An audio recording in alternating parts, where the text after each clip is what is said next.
No bar, no pinball machines, no bowling alleys, just pool. Nothing else.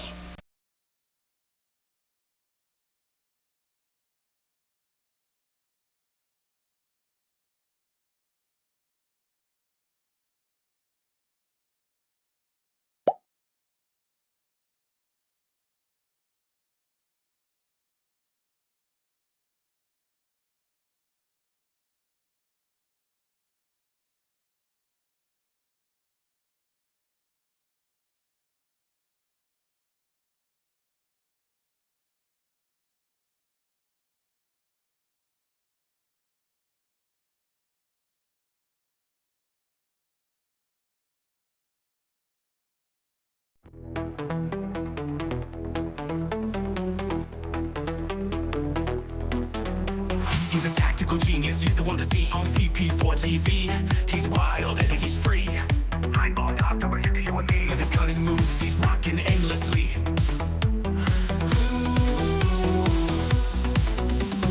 Tables and cues, they bend to his will. Every shot he takes gives everyone a thrill. With a glance and aim, he works to the skill. In the ball, legend from the chill. Tables and cues, they bend to his will. Every shot he takes gives everyone a thrill. With a glance and aim, he works to the skill. In the ball, legend from the chill. Tactical genius with every play, making magic happen every single day. In the world of billiards, he knows the way, taking every shot with prayers we say. Rack him up, he steps to the ground. Crowds gather round without a sound. With a twisted stroke, his fame is profound. Every victory makes our hearts pound. From the quarterback to the perfect cut, he wins the game without a single strut. Chalk it up, just for fortune or luck. But skill like his, it never gets stuck. On VP4TV, he's the showstopper. 9ball.com's the king, no one can top her. Watch him play and you'll be a hopper. He's the man, we all shout proper.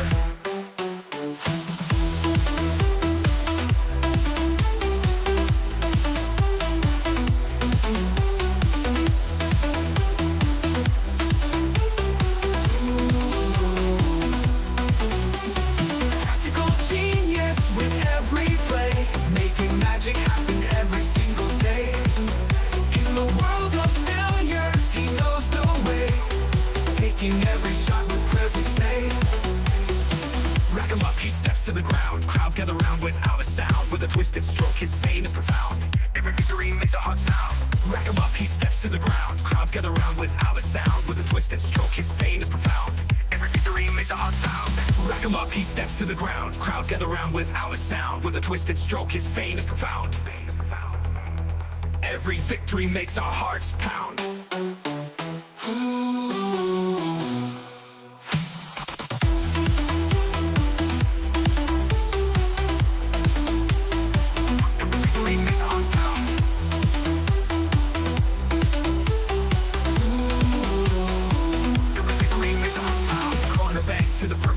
He wins the game without a single strut.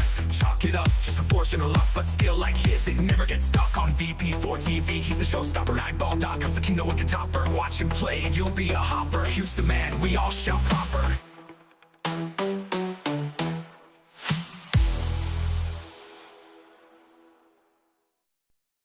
ATG from Kilmarnock town, got your hustle down. Streams the pool games live, makes our day come alive. Early mornings on your grind, Tesco shift unwind, but you find the time to play, stream the virtual day. OTG tactical genius, every game you bring us with your skill and your flair. We're glad you're always there. Virtual cue in your hand. And that's a sucker scratch. Look at the line. Commentator's eye. Don't say I didn't warn you. OTG tactical genius. Every game you bring us with your skill and your flair. We're glad you're always there. Virtual cue in your hand. Amazing shots you land. From your home to our screens, living out our pool dreams.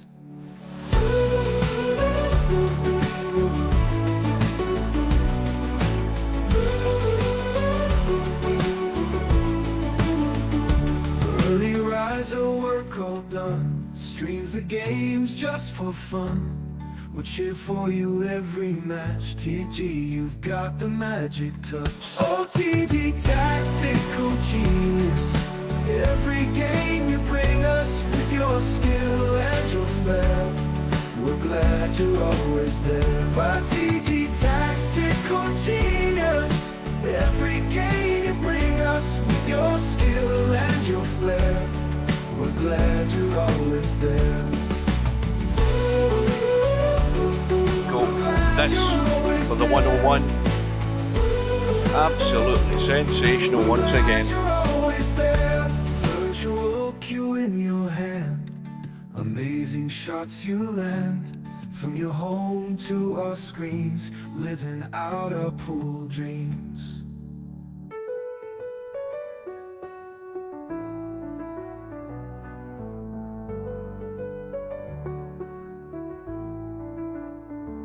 Early riser, work all done. Streams the games just for fun.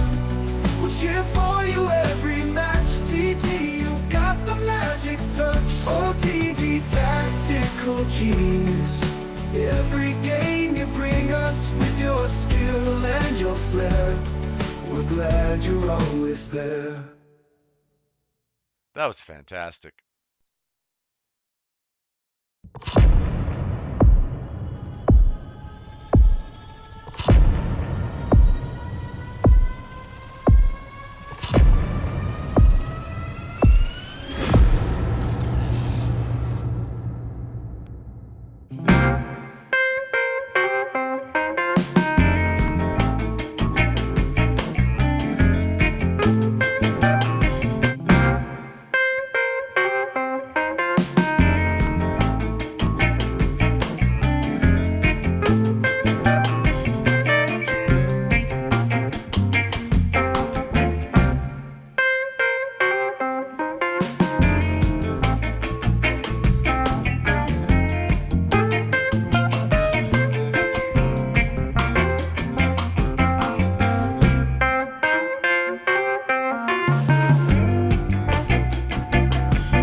No bar, no pinball machines, no bowling alleys, just pool. Nothing else.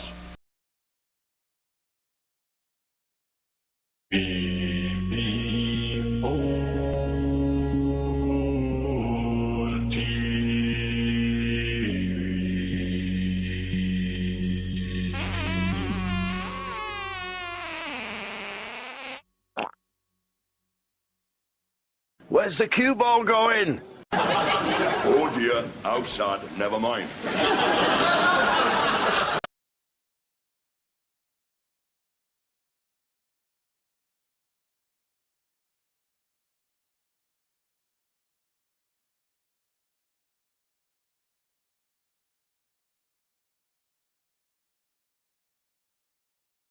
Right, good afternoon or good evening or good morning, wherever you are. Welcome back to VP4TV. And this is the start of the 2026 Virtual 10-Ball World Championships. And I thought this would be a nice match to start with because we have the defending champion representing the UK, Cobra, up against his old rival, his nemesis, or one of them. He's a Swede anyway, it's Bedhead. And we have a race to, 17 on the 9-foot table this year. Now, remember that last year, Cobra won this final on the 10-foot table against Interchange X. It was a tight final. He won just by the 2 racks by 21 to 19. And it's going to be a tough one because there was a match earlier on this afternoon. I was too tired. I was having a nap and stuff. And it was Albinario, Bedhead's fellow Swede, who was up against Mark Sharp from the USA. That started at 3 p.m. my time, I believe, and it finished just short of 3 hours. And Albinario came through in the end, 17 racks to 11. So these can be long matches, folks. So bear that in mind while you're watching. Give me a second.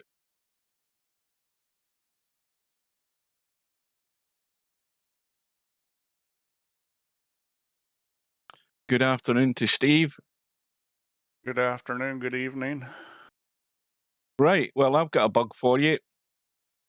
First of all, last night, bear in mind I'm on the full version of the game, the 64-bit. Last night, me and Slim defended our 8-ball double title, and the game ended, and of course I was stuck in the room for like 30 to 45 seconds till eventually I got out of the room.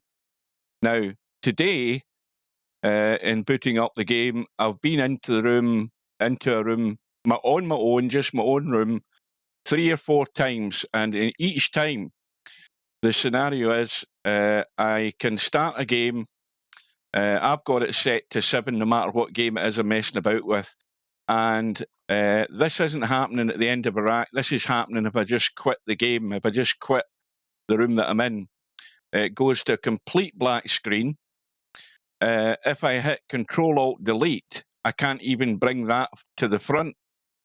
I can't get into it to actually kill the game. What I'm having to do is to open up a second desktop, then bring up the task manager, and then kill VP4.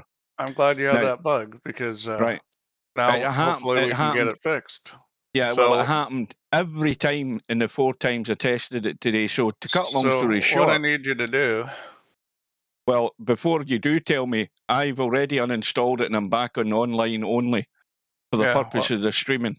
That's fine. What I need you to do is, you know how to do the -debug 5, right? No, I don't. Of course I don't. What you're talking Spanish to me, Steve? So you've never sent me message logs with details in them. Well, if I did, that was during testing, and that was far too long ago. Okay. Welcome everybody. Let's see. Okay, so I'll send you an email on how to do this. Because this definitely needs to be fixed. Settings, miscellaneous. Right, we're waiting on Cobra arriving. He shouldn't be long. Bedhead is in. I never even get a chance to look at the brackets. We've already had a couple of results. We've already had a forfeit as well. Power Slam didn't show up, as I didn't think he would. So welcome everybody in the stream. I don't know who's there. Albinario's there. Well done to Albi. That you thought it was, oh, it was 2 hours. I thought it was 3 hours. My bad. That shows you how tired I am. So here we go. I'm sending this to you so you'll have it. And Cobra wins the lag. And off we go in defense of his title. So I saw a little bit of the match with Albin. Yeah, and Mark Shark was doing very well. I mean, he ended up fading, but he was in the match. It was like, I don't know, 6-6 when I saw it.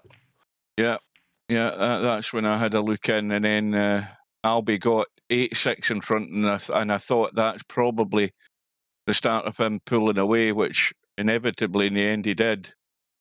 But I thought what I did see is that these cut shots are catching players out with these little bit tighter pockets. Oh yeah, you got to hit them better. Welcome to Professor Dabs. I'm calling you Professor Dabs. I don't like Prof Dabs. I'm calling him Professor. Welcome. And that was a pretty good attempt, but he left the window, and I think that could cost him here. So what you got to decide here is whether you're drawing back before the side pocket or after, and it looks like he's going before, which I think is a good idea. You just got to make sure it doesn't come back too hard. And yep, there's a miss. And you're going to see more of that with these pockets. Now here's a little combo, I think. Where's that 2-ball sitting? Yeah, it's a wee bit tricky. Just got to make sure he gets the cut right. I think he's fine. I think it's deep enough in that jaw and it'll go in. So we do have a shot clock back in. Slim convinced me to put it in. Although the way he convinced me wasn't particularly compelling, but I did it anyways because I thought we should have one. So well, nobody's complaining so far. Well, I mean, Cobra doesn't like it. Well, but, you know, I mean, give Cobra time. So I said to Slim, you know, we're running a shot clock that's longer than what the WNNT runs, and you know, real life play is slower than VP. And Slim was like, "Are you sure? Are you sure it's slower?" And I'm like, "Yeah." He goes, "I don't know about that." And you know, that just amazes me. I guess he doesn't watch much pool because I don't think players realize how fast VP goes. So to give you an idea of the high end of things in real life, the 2024 World Championship final between Federgors and Eklund Kachi was a race to 15, and it took 4 hours. Jesus. Yeah, and that's with a 30-second. That's with a 30-second shot clock. Oh dear. Oh boy. So if you remember what I said the other day about, I said to Cobra, you know, because he said, "Oh, well, real pulling power is one that takes a lot of time," and I said, "Real pulling power takes a lot of time once in a while." I said, "That's not that bad. It's the guys that take, you know, most of the shot clock every single time." So think about it. How do you get a 4-hour match in a race to 15? Well, obviously it went hill, but still, it's because those guys are taking almost all the shot clock on every single shot. So it's the issue with speed is more taking most of the shot clock every shot, not taking a long time once in a while. Well, think about the future. Think about once you bring in animated players, Steve, and you have them walking around the table, and then you have to press a button for you to go down in your shot after you've studied the table, going round about it and looking at it. Why would we do that? To make it more realistic and to make the shot clock more realistic. And then we would have 4-hour matches. Play the game, yeah. Albie said it was 12-11 at one point. So, I mean, Albie won those last 5 racks to seal the deal. I mean, Mark Sharp was doing good. The bit I saw, and I didn't, I didn't think he would hang in all the way, to be honest. But he put up a good fight. Yeah, well, I'm glad to see Mark Shark play better. I don't, Alba may not have his best stuff, but still, Mark Shark plays a lot of these tournaments.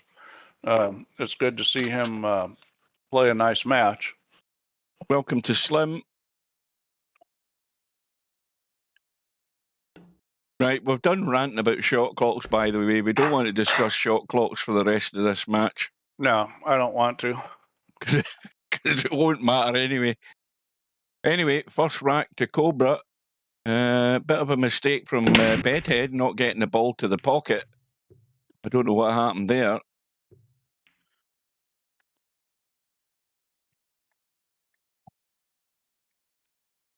Now, 2-ball has gone. Problem's a 3-ball.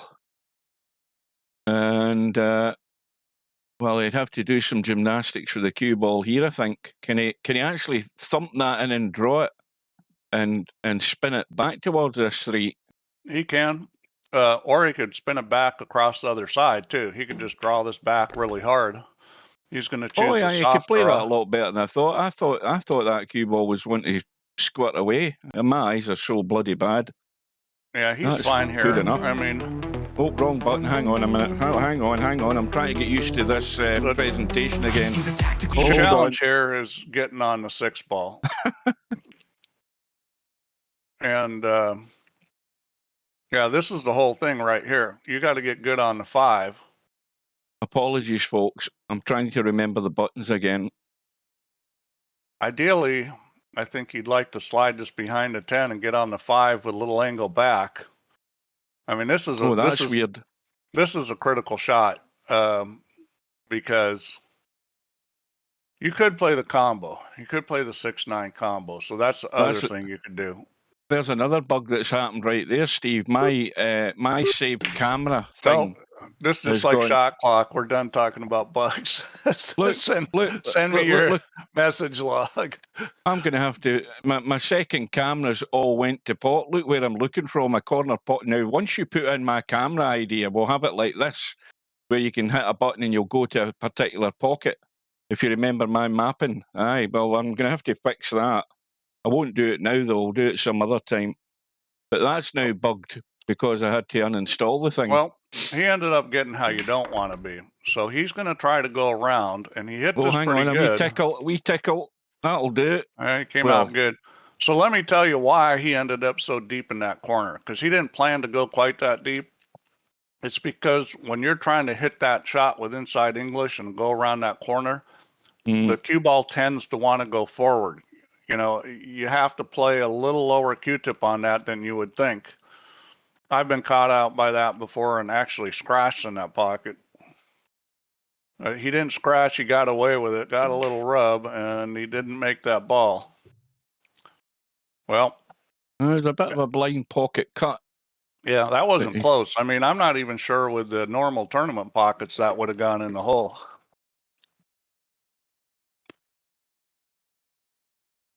Now, what do you do here? Do you call the 9 and try and kick the 6 onto it? Or do you try and tickle this 6-ball and use the 10 as cover? I don't know how much of this you can see to do that, but I'd be rail having a kick first at that. Would be good if the 10-ball wasn't quite where it's sitting, because he's going to hit the 10-ball. And he played the rail first. He's got it. That was sweet. Well, did he call it? No, well, he was playing the cut. I mean, the obvious thing he was doing was playing the cut. He played that rail first, didn't he? Replay it that. Look like I can't replay it. It's gone. It's gone. I thought he played that rail. I didn't think he could hit it straight on. I thought he had to play it rail first, but I'm blind. So this is where you would want a bit of a double kiss off the right side of that 7 to push you in by the 9 and 10 if you could. But he's called a pocket. Yeah, you have to double kiss this if you want to play that safety. That's the only way you can get it behind those two. I don't know how tight it is to the rail, but that ain't going to go in at that pace and that line. I mean, even off the bat in this first rack, you're seeing that this table's going to challenge a bit more than people might think. Especially at range. You know, when you're playing a cut shot, these pockets just nip out and catch that ball a wee bit more often than you might think. But, you know, I think these guys are a little freaked about them, too, because I don't think that ball would have gone on the other pockets either. I think it would have hung up.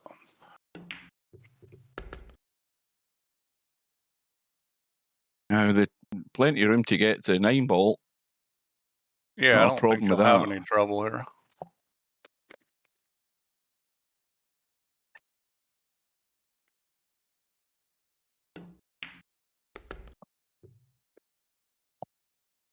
Well, all I'm going to say, and we won't discuss any more, but I'm just hoping that Sir Keir Starmer, the British Prime Minister, doesn't do anything to upset Donald Trump, because the last thing we want is a bloody invasion and Keir Starmer getting taken away by Mr. Trump. I'm just guessing, but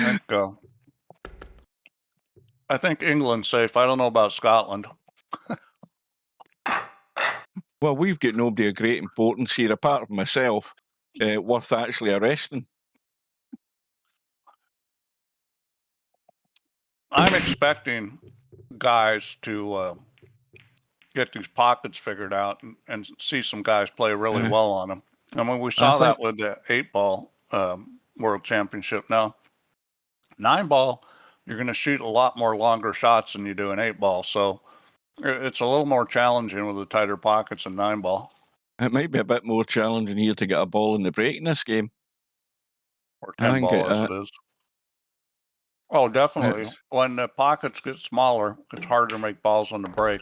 And the 10-ball rack is also harder. So you got two things making it harder to get a ball down. I mean, he's a wee bit straight in this too. He's going to have to juice this up big time to get there. He's going to have to put some meat and 2 veg into this. Yamaguchi Taru's in the room. YM, that's his new name, isn't it? Oh, is that Yama? Hi, Yama. Well, he's got down there, but he's obviously the wrong side of the 3. Yeah, and this is a place you play safe. I mean, you can play this combo, but you know, it's not simple. Plus, the 10-ball makes it trickier. You're not going to try and tickle the 6 to get behind the 8 and do something really delicate like that, is he? No, you can just take the 3-ball up table and use the 10. Well, like that's nice. That's very nice. Yeah, well, it was real simple, and he overhit it, and it might be too nice as he left a he left a gap. Yeah, I think he'll probably just roll this and put him on top of the 5. The only bad thing about doing that is you may leave a kick on the 3 that's pretty easy. Well, I think if he finishes left side of the 5 as we look, I think he'll be fine. He'll block off any kick. Well, but that's risky trying to do that. He'll just try to get on top of it. Yeah, commentator's eye. That looks perfect to me. He hit it good because the 3-ball's not, far enough up where it's near the pocket.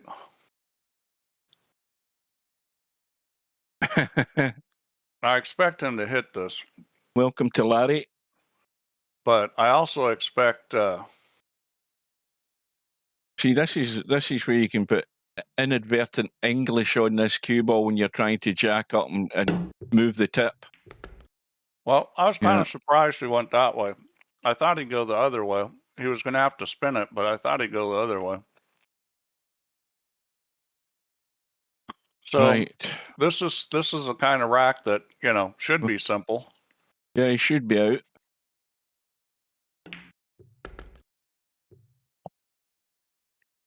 Yeah, I think this is it definitely is going to play in players' minds once they've missed 1 or 2 cut shots and stuff like that. Yeah, I mean, and that's his position wasn't wasn't poor. I mean, that's just a straight ball obviously, pot into the side pocket, though. Look at that. Just caught the titty. it wasn't one he should be missing. I mean, obviously, moving the cue ball becomes more important with these pockets. But he did a pretty good job there of getting a reasonable shot on the 4. I think that's going to cost him the game. I'll be real surprised if Cobra doesn't get out here.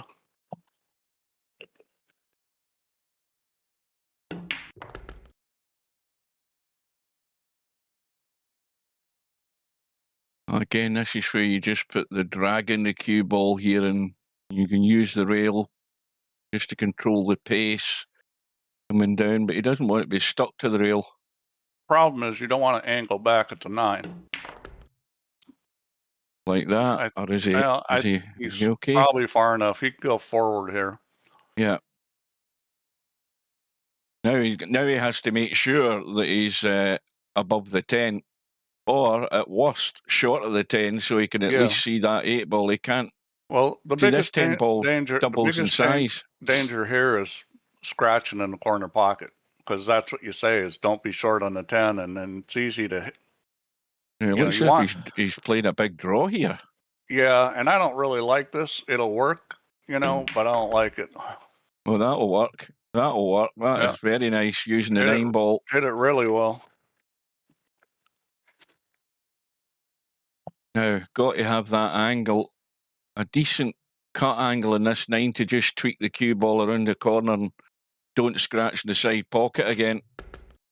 That's the golden rule here. Got the angle. You just got to let this run and get the pace right. Come back on this, see what he Is decides he going to dig in? do. Yeah, he is. He's nipping across. Oh, he might have overdone it. He's gone to that dodgy angle. Yeah, this is okay. I mean, that English is always going to check the cue ball up some on that rail, but that shot coming back like that, it's real easy to get it wrong. I mean, he hit it good. I kind of liked your idea going forward better. So early lead, and this is alternate break, isn't it? I mean, I'm assuming it is. Is it winner breaks or alternate break? This 10 ball thing. I don't remember what I set up. Let's see. I haven't a clue. It is winter break. Oh, right. Well. Which, cool. I like winter break, especially in a longer race like this. I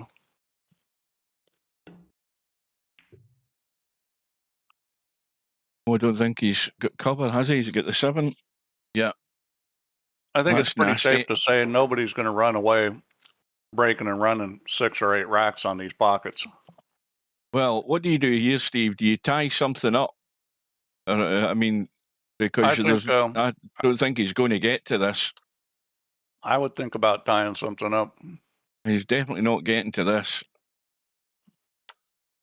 No, he's probably going to play a big mass A. This will be a good shot. Yeah, this is a very tough shot. If I was going to mass A it, I might mass A it the other way. Oh, he almost got the pace. Yeah, he hit it pretty good, but it's... If he'd hit that any harder, it would never have worked at all. But then again, there didn't seem to be a happy medium there. He didn't have enough room to let that spin grip the cloth a bit better. So... Well, 6 ball's a problem. Yeah, well, the five ball's a problem too. Let's see if he decides to move balls here. He doesn't. But I say 6 ball's a problem. That 6 ball will go. Yeah, well, the 5 ball's an issue. It'll go too, but I mean, go. It's just you got to get good on these balls. You're gonna have to come down here and get in a good spot.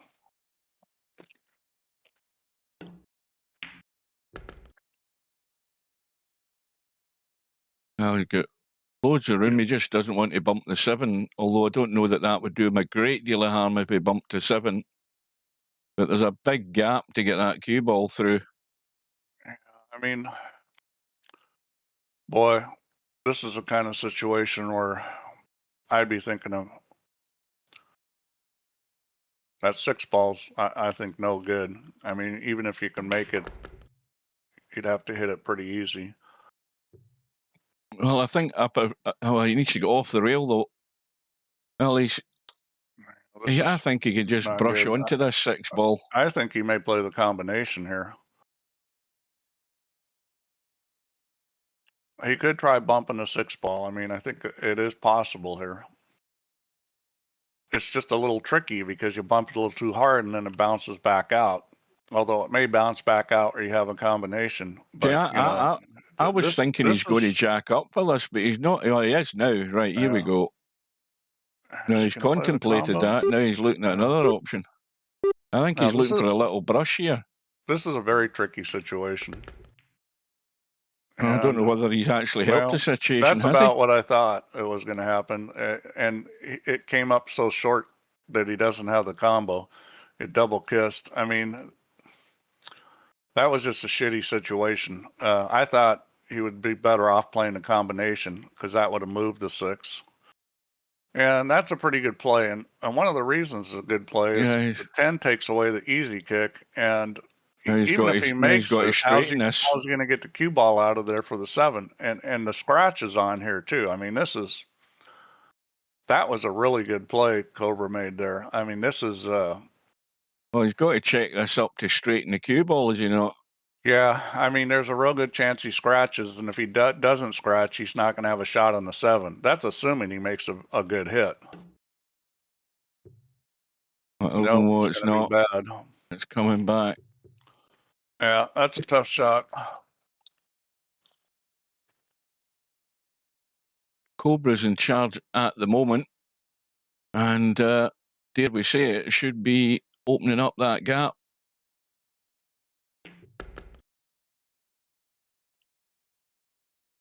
Well, that was a very nice play by Cobra. A little delicate safety, and that put Bedhead in a terrible spot. He's checking this up just to leave it long.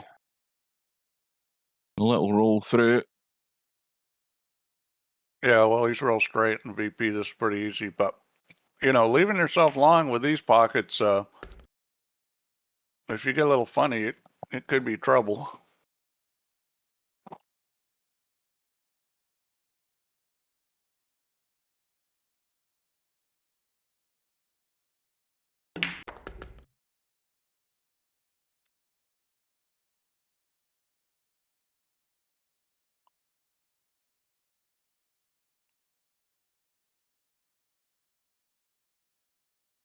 So we are 23 minutes into this match, and we've now completed 4 racks.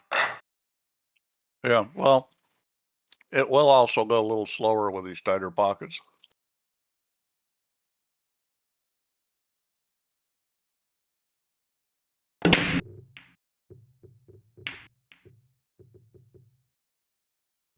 Right, again, not an easy starter. In fact, I don't think he's got any shot on here.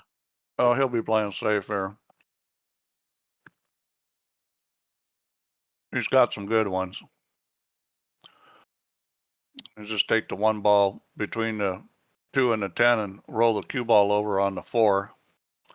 And you got 3 blockers there. This is just a natural shot to play that.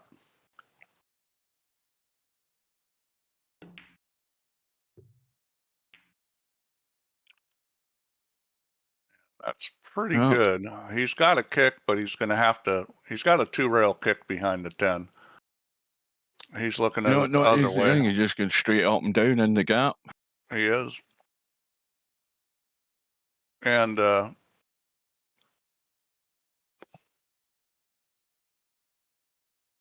we'll see.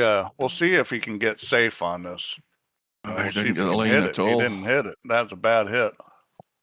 Didn't get the line. So, well, Bedhead in these situations, again, we're talking about the level of the players involved in this match. It's a situation, ball in hand. He's plotting his way out, and you do expect him to get out. Loads of room to cut that 4 and just nip down the left side to get to the 5.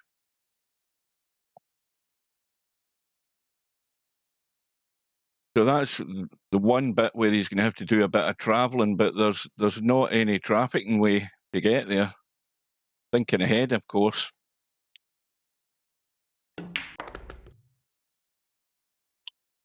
Oh, he doesn't want to go too far here, though. Well, still I think fine. he's still okay. Just got to watch out with the cue ball here. You don't want to end up hooked on the 7 or the 10. He wants to go up and have a quick look at where that 4 ball is actually sitting in relation to the knuckle. Well, he's getting right down on it, but he might be hooking himself here. This could be a disaster. I think he's okay. Well, in fact, that actually might help him if he's just going to let this spin and come down. But he might end. It depends how he plays this, whether he can stun it right down. He'll take this straight down like that. Yeah. That was the right way to play that. Pace isn't perfect, but he's got the nice angle to get out on the 6.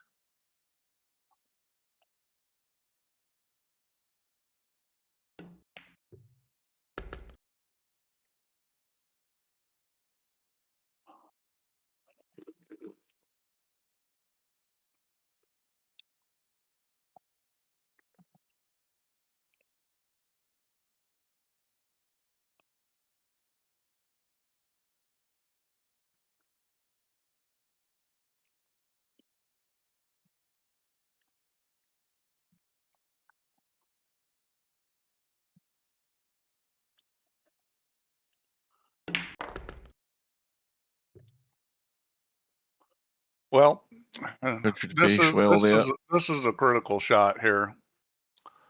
He'd like to get pretty straight on this.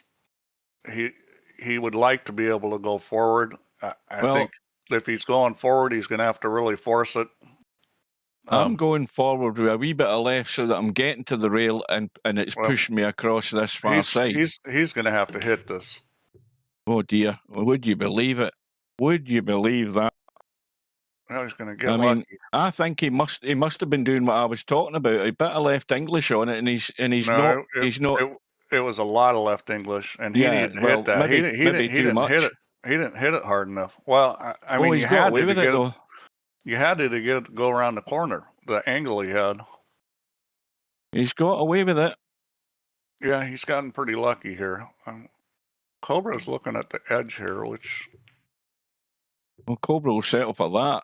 That was a pretty damn good shot, because I was looking at that going, I don't like the way that looks on that side, but he hit it good. Now, how about this for a touchy little safety, Steve? A little dink with right English just to bump that 7 past the ball and hold the cue ball there. I don't really like that. Well, it is in real life. In VP, you might be able to shoot that shot. That's That's a little test of your nerve. He may just go side to side with this, put the cue ball and the 7 ball both on the long rail. I don't know that was the best idea. No, I don't like that idea, and I'll tell you why. Not only give him a shot, but he gave him a shot that gives you instant shape on the 8 ball. All you have to do is make this 7 ball. As long as you don't overhit it, you're going to have a pretty good shot on the 8.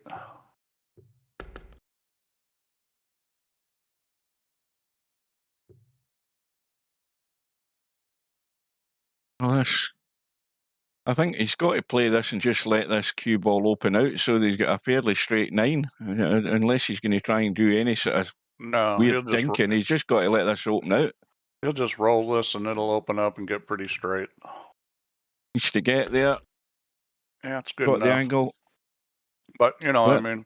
Again, this is a blind pocket cut. These will start to get inside your head if you start catching knuckles too often. I don't understand why this is a blind pocket cut. He can see the pocket. Yeah, he can see it, but I mean, he's not looking down the barrel of a gun. That's what I mean. So he's got to play the little stun, and he's played it well. Just overcooked it a wee bit. No matter what you do, you're going to end up with a lot of shots like that. So you got to learn how to make them on these pockets. I mean, it's not that tough. Now you heard it. You heard it there, folks. The word of the expert. they're bloody tough. They play in your mind.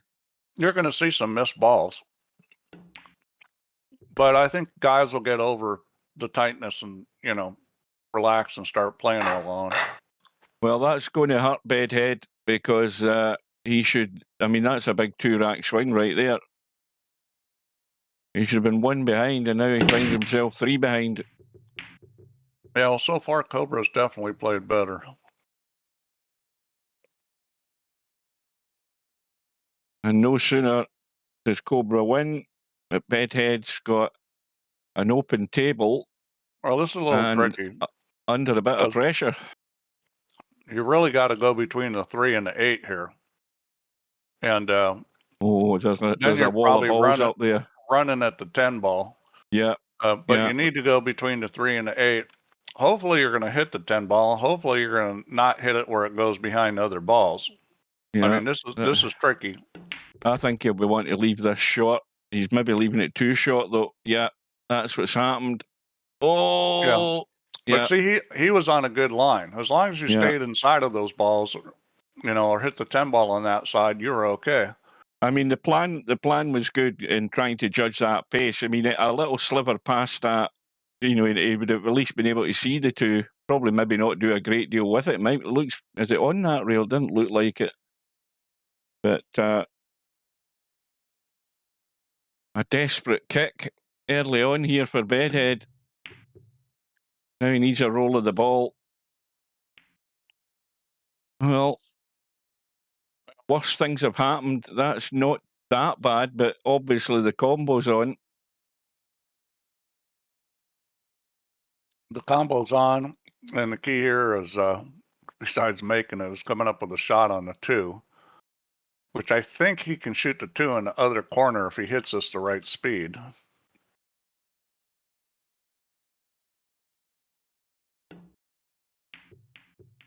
Yeah. It wasn't a gimme.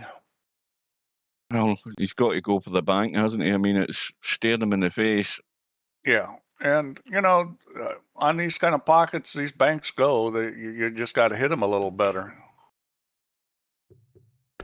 And he gave it the right pace. Yep. Yeah. Perfect pace, just to give it the opportunity. He hit a diamond away at that angle. That's still going in at that speed.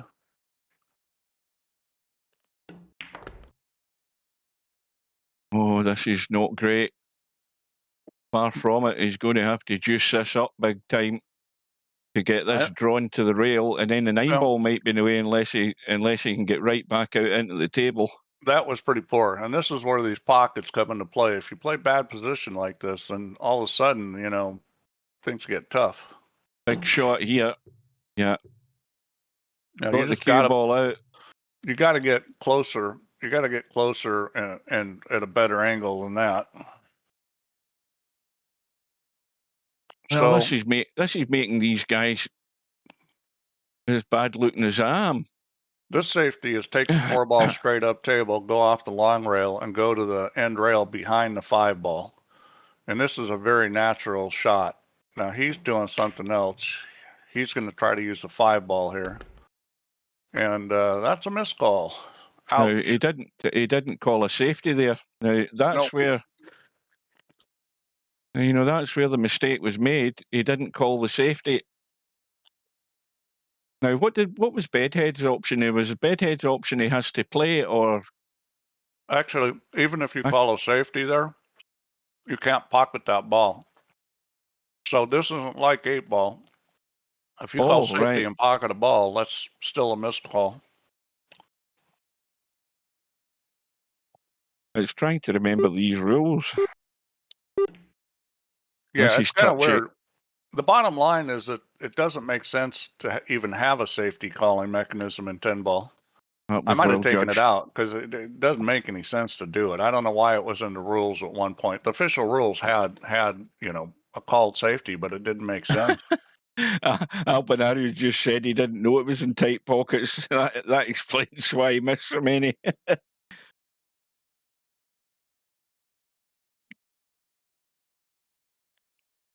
Well, Bedhead obviously he needs to come out on top in this rack. He's in control at the moment.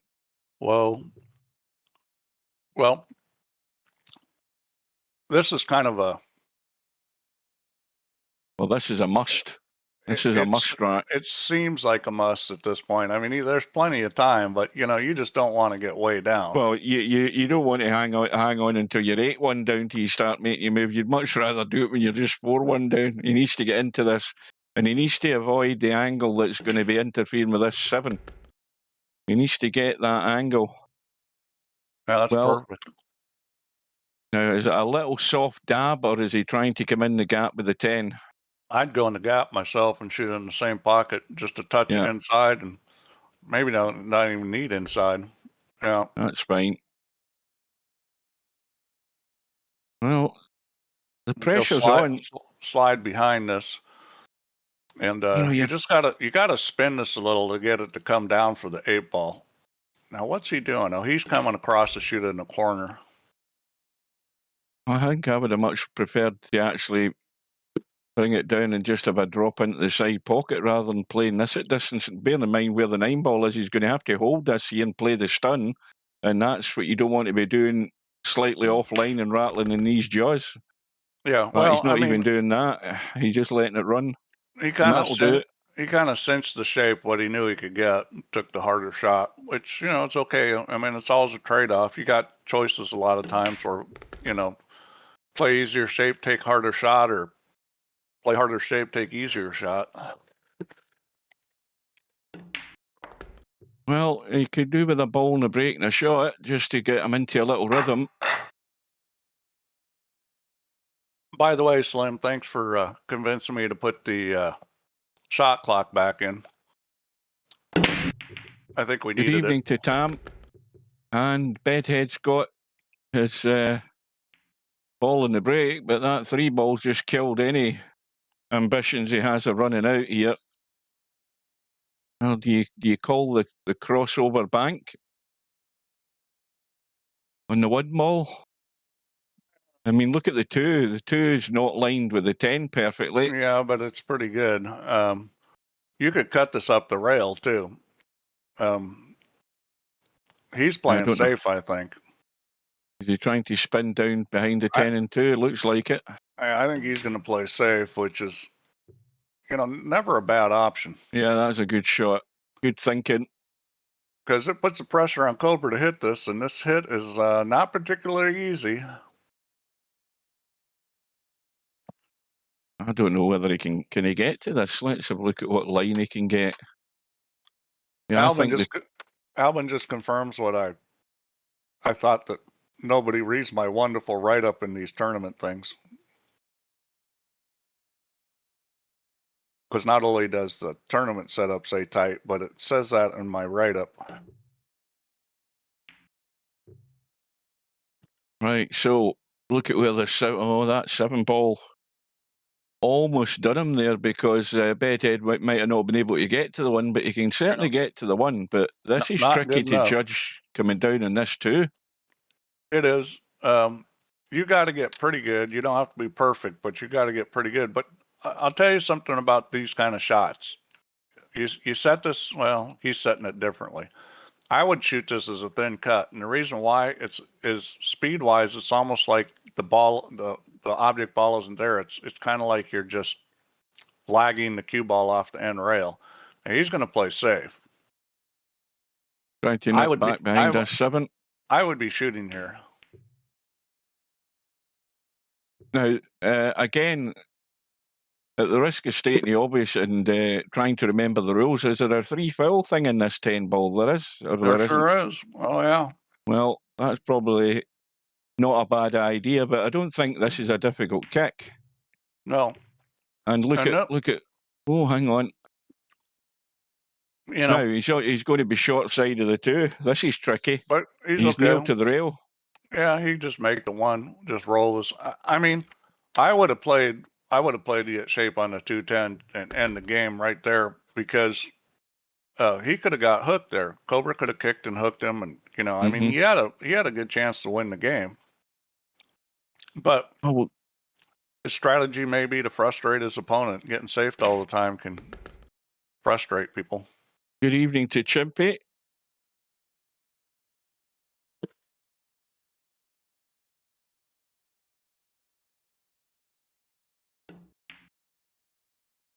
Yeah, yeah, you can combo the 10. Or is it? Is it respotted as the 10? Oh, no, the 10 ball has to be last in this game now, doesn't it? That's Yeah, we're playing yeah, with the updated rules. You got that's to make right. the 10 last, so there's I forgot about that.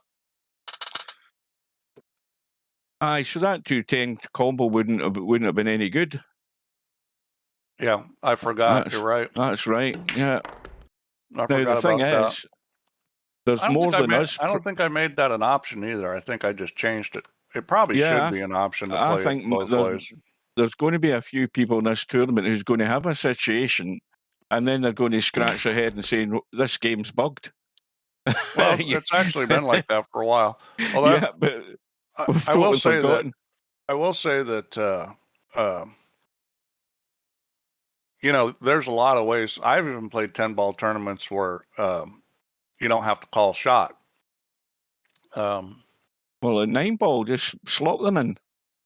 Yeah, and one of the reasons why sometimes we get a tournament like that is because it just makes the play a little faster. I presume Bedhead realizes that. He's perfect to just dink this in and nip up high enough in the tent.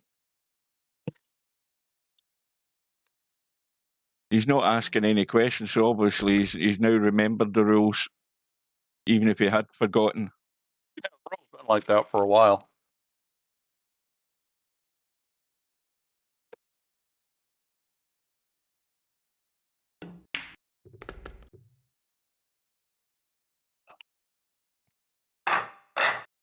Well, back to within one. He's in the game. Looking to build on it. Oh, that 3-ball looked in the pocket once or twice and then thought better of it. And it's dry.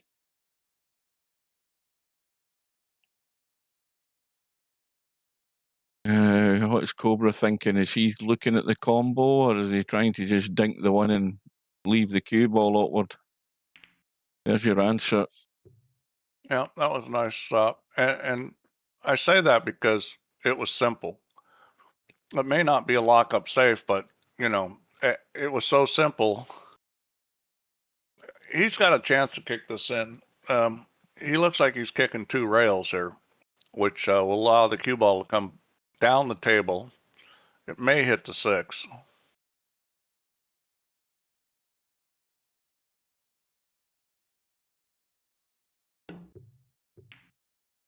Well, that's what you don't want to do. So he tried to play a 2-rail kick, but I mean, he got behind it. He was quite a ways off, you know. I mean, even if you hit that square in the face, you're okay, but you can't be behind it there.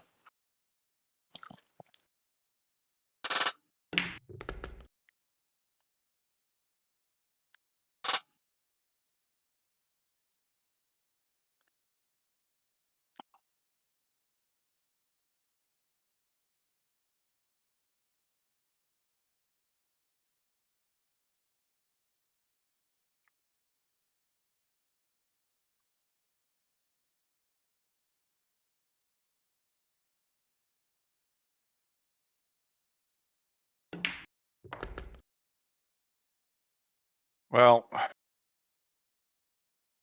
I guess he's just going to come straight back here.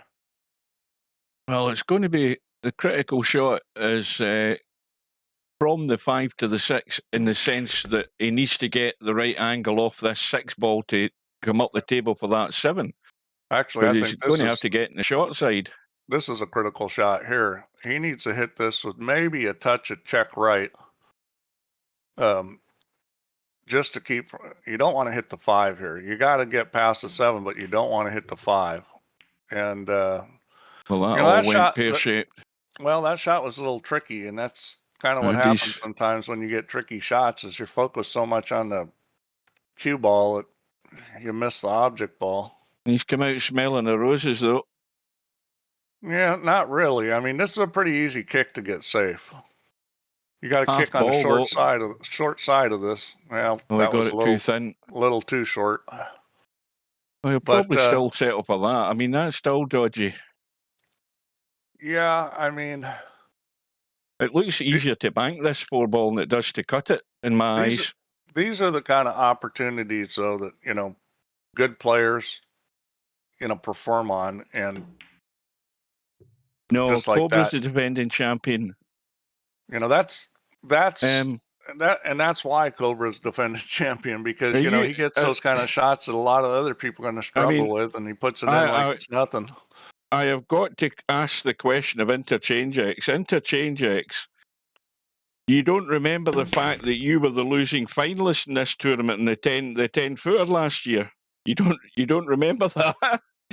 You lost to Cobra in the final, 21-19.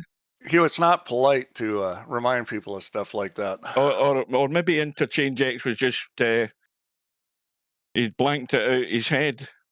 Yeah, he's forgot about that loss until you. No, I said Cobra was the defending champion. It up. Where did I say that? I said Cobra. I'm pretty certain I said Cobra. In fact, I can rewatch it and confirm that I did say Cobra. I hope I did. Anyway.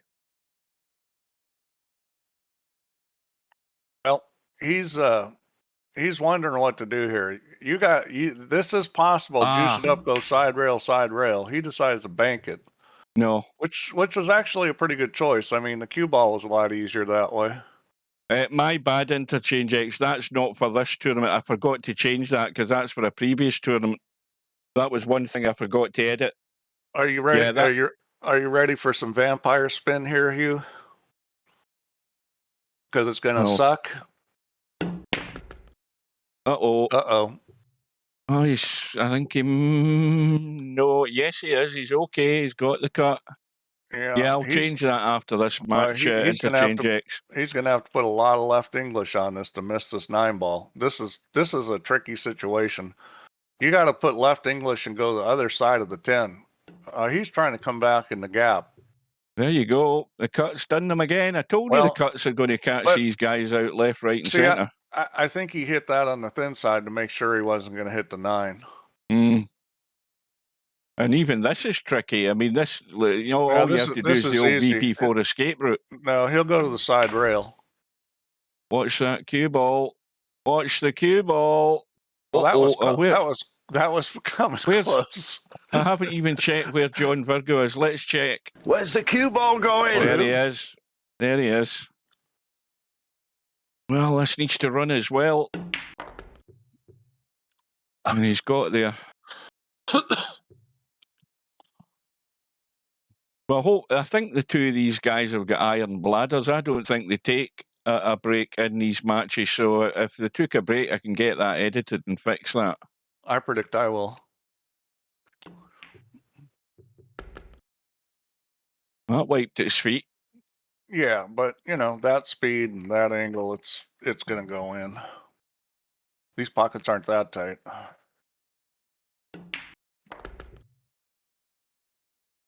Well, the gap goes to 2 again.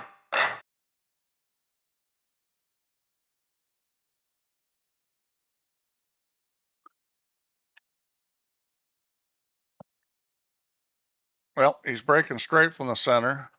That looks as if that rack's going a wee bit left to me as we look. Where's the cue ball going?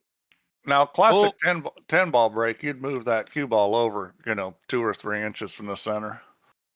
He looked like he was dead on center, but typically in 10-ball, you're going to play just a little off center. That's 7 balls in the way. He can draw this to the side rail and then out. He may try to squeak by, maybe think he's going to hit the top side of the 7. He may be able to get this by it. It's close. Yeah, no, he's got by. There. Oh, no, the 5 ball's going to do him. Watch out. 5 balls done him. Oh, boy. Yeah. Well, he's going to have to go through the gap with the 3 and the 7. And he'll probably have to go to the long rail as well. Well, this is... I think he's going to have to go long rail also. Yes, he has to go to the long rail and watch the side pocket. Well, he doesn't have to, but I think he will. I don't think if he hits pretty close to the side pocket, I don't think there's a scratch there. It's close. It's close whether there's a scratch.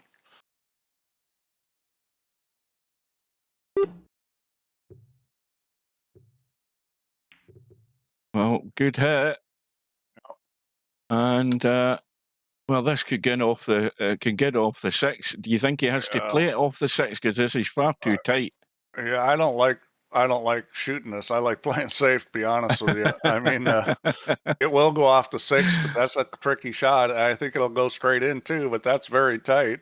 He could play the 2-9 combo, or he could play the 6 off the 10. I think that's the 6 best looks shot. favourite to me. Yeah, he's calling the 6 instead. Yeah, this is actually a very easy shot, and the 2 ball should just sit there.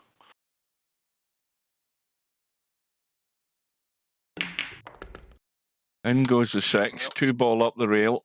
And he got a reasonable shot, so that was well played. Oh, this is one of these horrible ones where the side pocket suddenly eats a chip out of this 2 ball going up the rail. Oh, don't jinx him, Hugh. Oh, I'm telling you, this is horrible. You're jinxing him. I say he makes this and runs out. Commentator's eye. He's played it perfect. Very well done. They're squeaky bum shots, them. Well, it's like anything else. You got to look at it and hit it. If your bum's getting tight all the time, it's going to be a long match. I mean, I'm not even playing, but looking at that 4 ball, I did get a squeaky bum. Yeah, I mean, that's a tough way to play.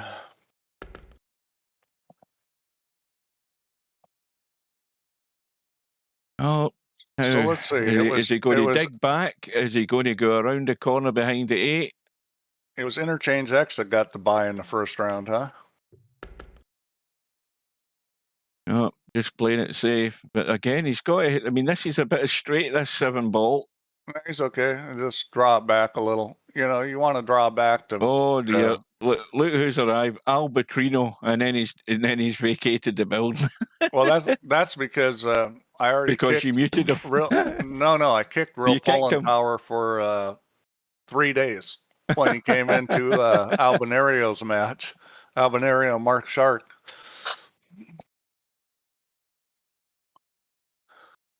Well, poor old Bedhead. He's going to be back to square one. The old 1 step forward, 2 step back is happening at the moment.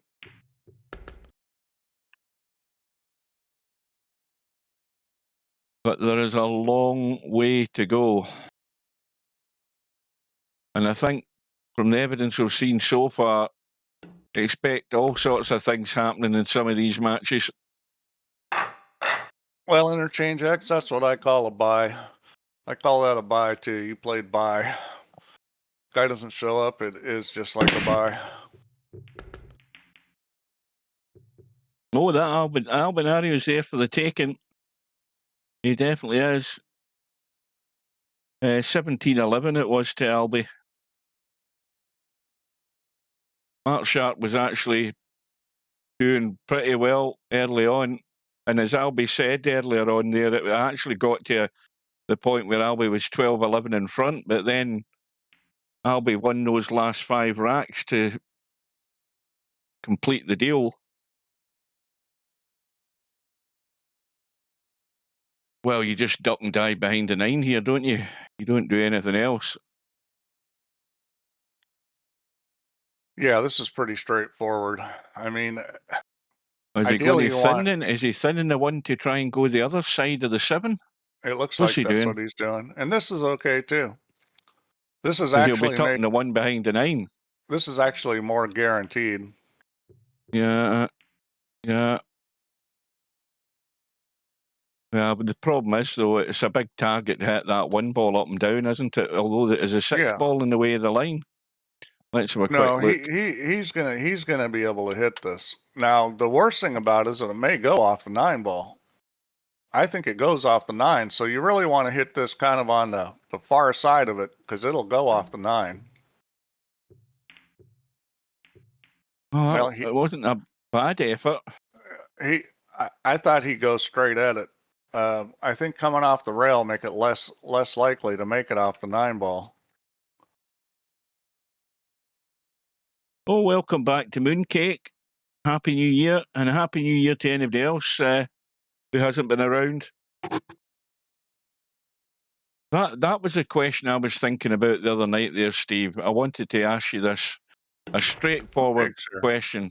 You're not going to give a straightforward answer because we know you too well. I guess it's not a straightforward question, is it? No, it's not a straight.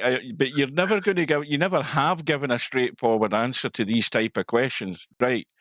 We are in 2026, Steve. 2012 was VP4's launch, whether you include online or offline, it doesn't matter. But where do you see VP4 over the next 12 to 18 months? Where's a cue ball all going? I can tell you is that I'm working on stuff. See, I told you. Right. Absolute. Right now, I'm working on trying to get this 64-bit release where we can actually release it. Yeah, well, you want a bit of tactical advice, don't release it. I got 2 issues. Well, okay, so you're saying I should just stop working on No, VP4. don't stop working on it. You're nowhere near ready to release it yet. Yeah, I understand that. That's what I'm working on. Oh, that was a question I wanted to ask the guys. Have any of you guys who are on the 64-bit version experienced the same problem I had today? Well, yeah, of course. Spudboy and Robbie have both had it. Oh, did they? Did they say the same thing? All right, that's fine then. Yeah. I won't ask anybody else then. That's good enough that you've got at least 3 people with the same problem.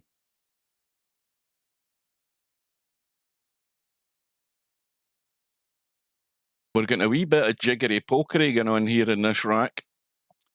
Yeah, it's a pretty good safety battle. Oh, that's going to squeak out, and it's going to bump the 2 into play, and it'll be nice and comfortable. Yeah, that's no good. Bad news for Bedhead, that. And, that's a hard safety when you've only got 1 ball to get behind, especially when it's that far off the end rail. That's a tough safety to play for. I mean, he had some plays where he probably could have used the 10 and the 7, which might have been a little bit easier.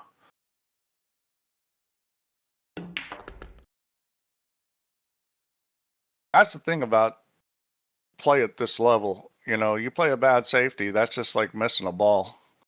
And it's going to cost you usually. She's just a wee bit straight, but he's got himself enough angle to get out. Well, where could this go wrong? I mean, you've just got to stun this in, nip up the table.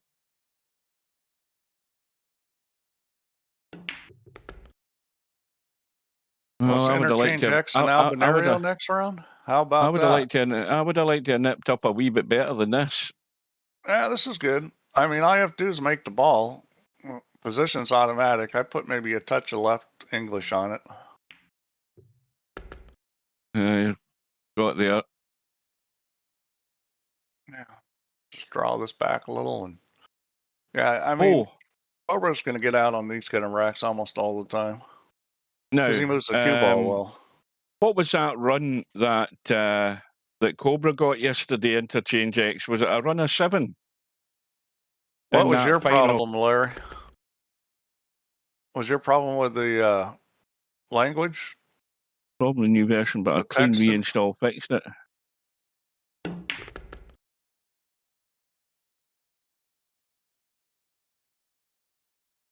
No doubt Larry will reveal what his problem was. See, I thought about doing a reinstall, but then I thought better of it. I just got rid of it and put the old, just the online version back on the PC. I don't have the offline at the moment. Not that it matters a great deal. I didn't want to be messing about during the stream with the 64-bit version. Bear in mind what happened today.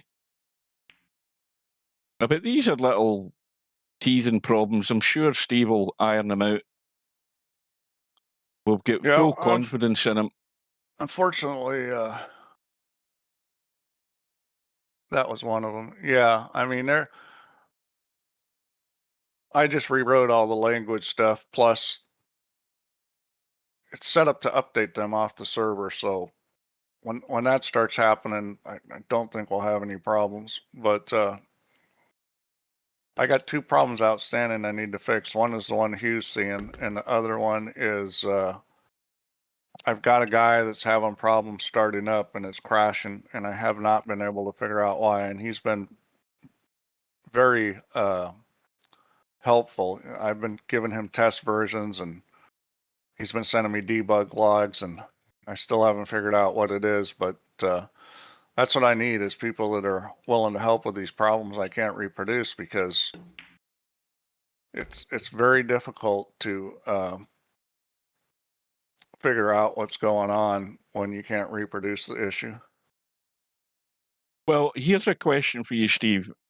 Are you on a different version of the 64-bit version that we've all got at the moment in the download? No, I'm on the same No, one. so you're in the same one, but obviously you're not messing actually- about in the game all day. I'm probably that's not true. I'm one past you right now, but it's the only changes in this one have to do with language. I rewrote the language stuff. Mm. So, like, as far as the problem you're seeing, everything is the same on my version, and you know, of course I don't get it. Now, what does that mean, Larry? I was caught in a language loop. Well, was you messing about changing the languages and then you couldn't get back out of it?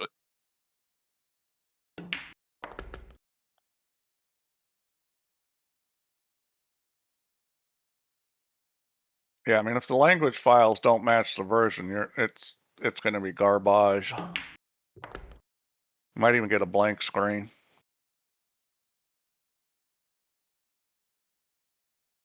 Well, there's a bit of a crisis on here now, in my opinion, because now Cobra. Watch that cue ball. Watch out. Where's the watch cue ball out. going? Oh dear. I think that tighter poker saved him there. Yeah, well, it's little bit definitely nippy harder to knuckle scratch there. with the pockets that are tighter. But it is a crisis. It's going to be a 5-rack deficit. Well, I mean, really, if you look how Cobra's playing, he's playing to make Bedhead pay. I mean, every time Bedhead makes a mistake, Cobra's running out, and that's what you got to do to win these kind of matches, is make the guy pay when he makes a mistake. Now, I don't know what this. I know Linux is a different operating system. Spudboy says, I wonder if anyone is running VP4 with Linux Mint with Wine. What the hell does that mean? People have run it on Linux, yeah. We don't support it on Linux, but people have. Now, who is HGLmer8610? Good evening. Now, is that anybody in VP4 under a different guise? HG8610, where do you see that? Or is it a new? Are you looking at the chat? I'm looking at the chat. Yeah. I don't see that. It's just a couple of lines up from where Larry's just said, and so on and so forth. Okay. Oh, it's Howie Wowie. Good evening to Howie Wowie. I know who that is. Welcome. A Happy New Year. You still say Happy New Year, and you see somebody within the first week since the new year. Indexing problem for Larry somehow. I don't know what. I don't even know how that could happen, but. Now, you don't think it's getting to do with Larry's trackball mouse, Steve? Why don't you just tell him that's his problem? Tell him that's his problem, and if he gets a normal mouse, his game will be fine. That's your job to tell him that. Oh, watch out here. Just got the speed wrong on that. Had a beautiful line, but not the right speed. Well, Bedhead will be glad. So this is where you wish you could jump. Yeah, he's going to give it a little blast. Yeah, and you got a pretty good chance of getting safe on the short side here. You know, you hit it with some speed, you're going to run into the 4 or 8 just like that. Oh, there's a the ball's gone in. Cue ball stayed on the outside of it, so that's no good.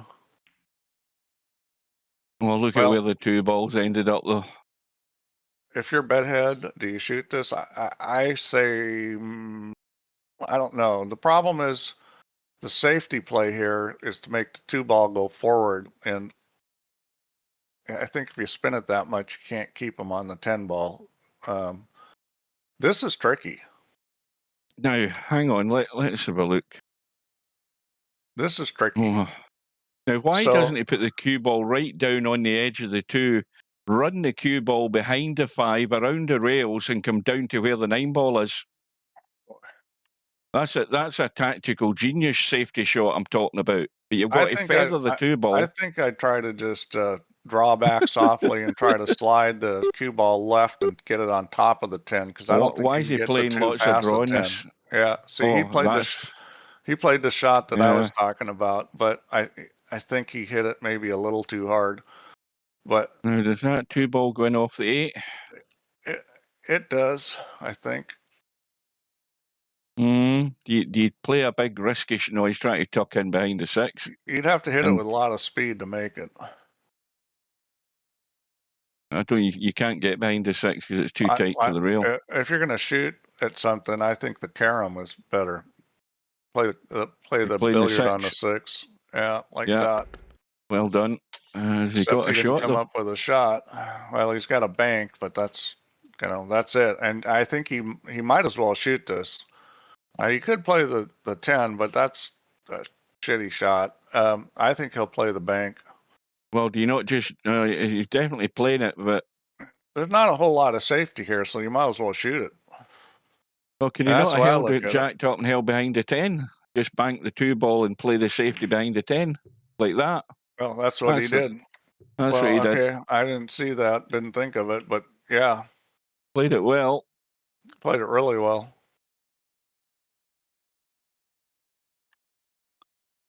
Well, he's again back to where we were earlier. He's got to win this battle, and this is his chance if Cobra can't get let alone get the hit on it, but somehow come out safe. Well, what he needs to do, and Cobra's looking at maybe trying to tie something up. I mean, probably the 9 on top of the 7 is the easiest thing. He tries to put the 8 on the 4, and that's actually a very good shot. So.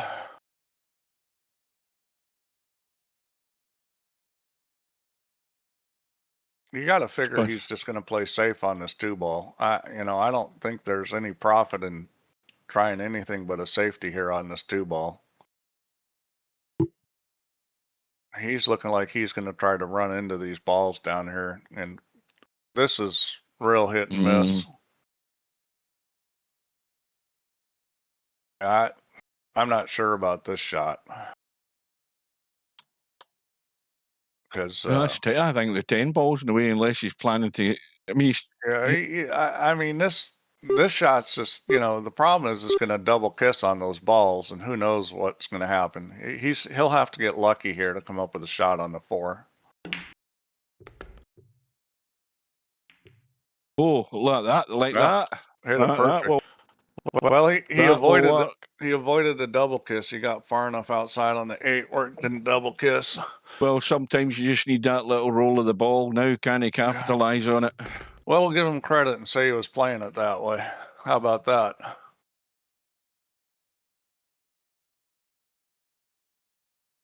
I think he'll just got to dead weight roll this in. Oh dear! There you go. The knuckles have done him again. And this is why Bedhead is losing this match, is because when he does get the opportunity, he's not finishing out. Yeah, and Cobra is, and that's another the whole big difference. two-rack swing. I'll say this about playing in these kind of pool matches, where you don't even have to be playing a great player.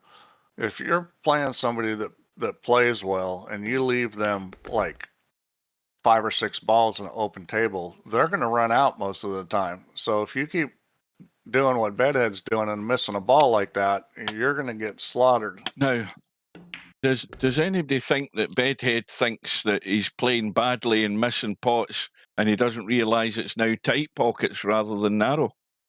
Is he like Albie? Are the Swedes all the same, where they don't bother looking at the tournament settings and then don't find know. out after their match that it was actually in tight pockets? But I guarantee you, Cobra's been in the practice room practicing on tight pockets. I guarantee you, yeah. Larry has too. This looks dry again, isn't it? I didn't hear anything go. Yeah. And honestly, sure enough. I think of the guys that this is going to help. I think it'll help Cobra. I think these tight pockets may help Larry too. It's going to be better for some players than others. And Bedhead is not one of the guys I would have thought would be hurt by him, but he's definitely having problems this match. Let's just say he's in enough pain at the moment. And suddenly these tables are hard work. I mean, you can say that all of these balls have a pocket, but you got to get the right angle, a comfortable angle. Well, tell you, that was a tweaky little shot to try and hold for the 3. Yeah. Well, he's going to have to. You can't hit the 6 ball. You can come up short of the side pocket if you want. You got to choose which side of the side pocket. He's got enough room to get to the far side of the side pocket. But if you're not careful, you could hit the 6 ball, which is no bueno. Yeah, okay, hit it good.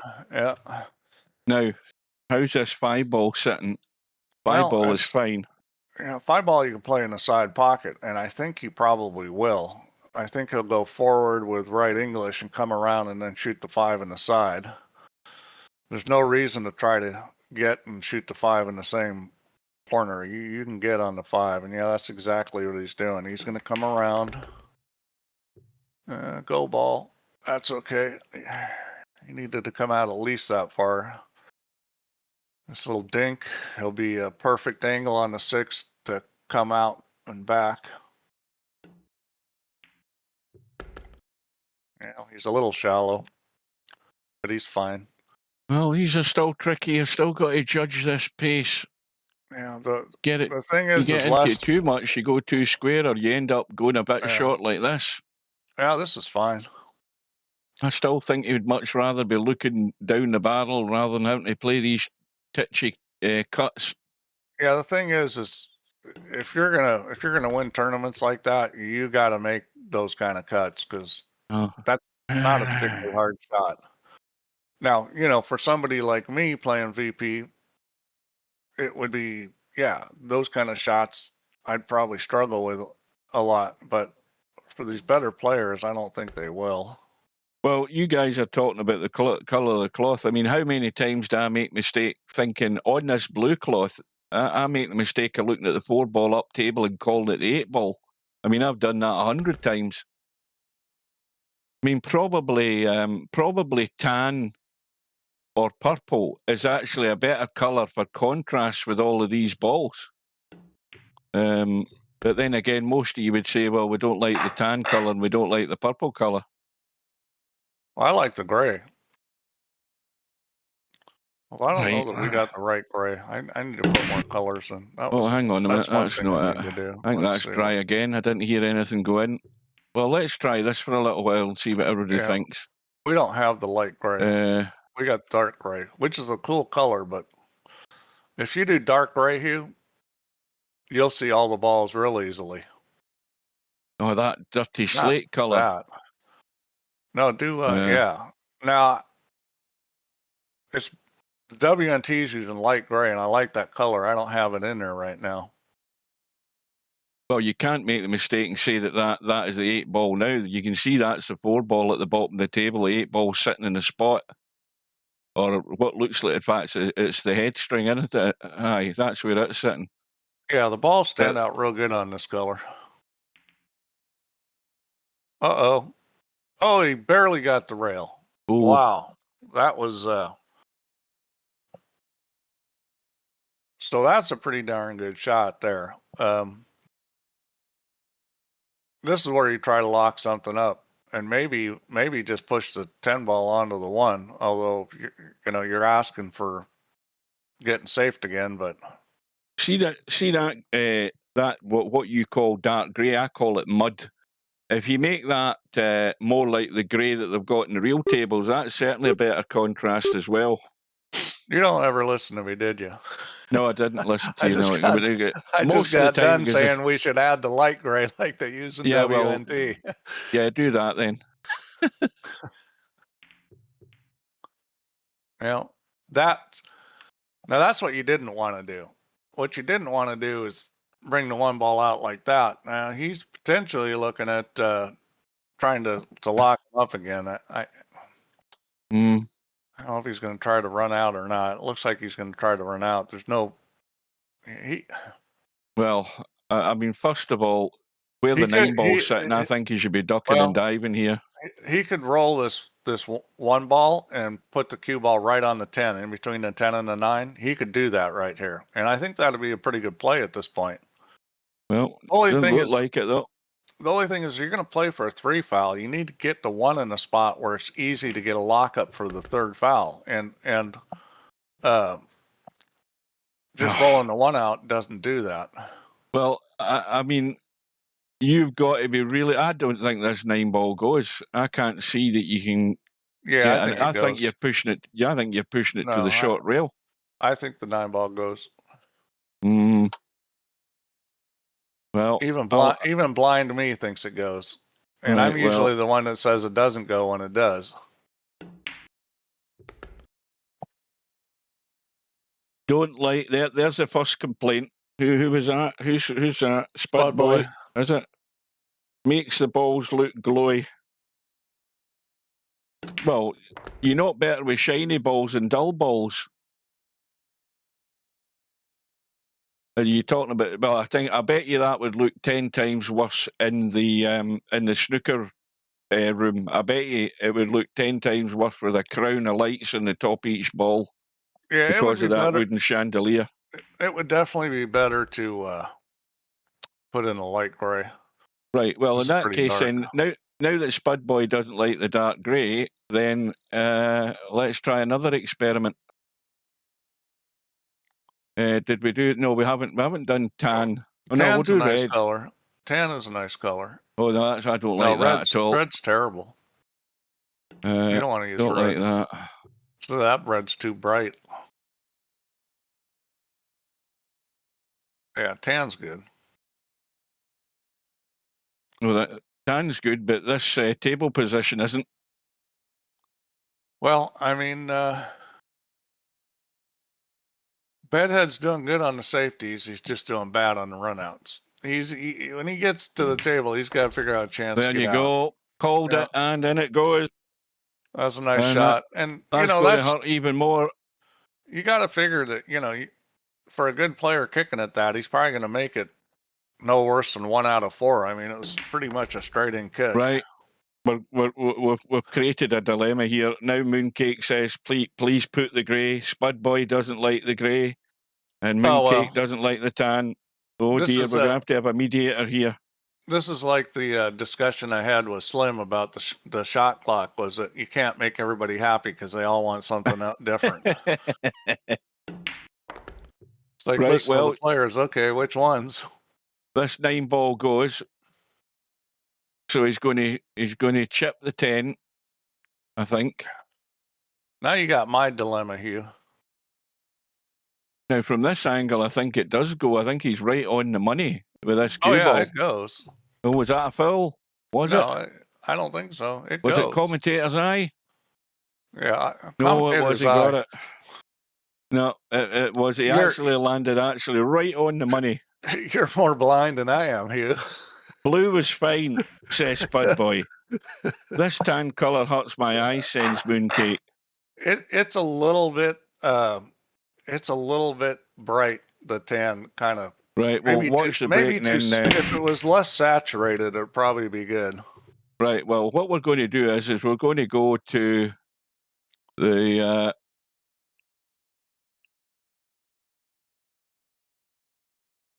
In fact, no, we won't. We'll go to that colour. I'm going to put light grey in for the next release. No, that's not a bad... That's a snooker table green. That's not bad. Oh, do I have 2 greens in there? Yeah, you've got the default green, which is a pool table green, but you've also got the green, which is a snooker table green. Oh, it's a different green? Mm-hmm. Yeah. What, you didn't realise that, Steve? Oh, I don't. There's so much. Right. There's Well, so much stuff in this thing that you know. There's so. Look at that green, right? And tell me you don't notice a difference if I switch it to default green. Watch this. Watch the difference. See, that's brighter. That's a brighter green. Looks the same to me. No, it's a different green.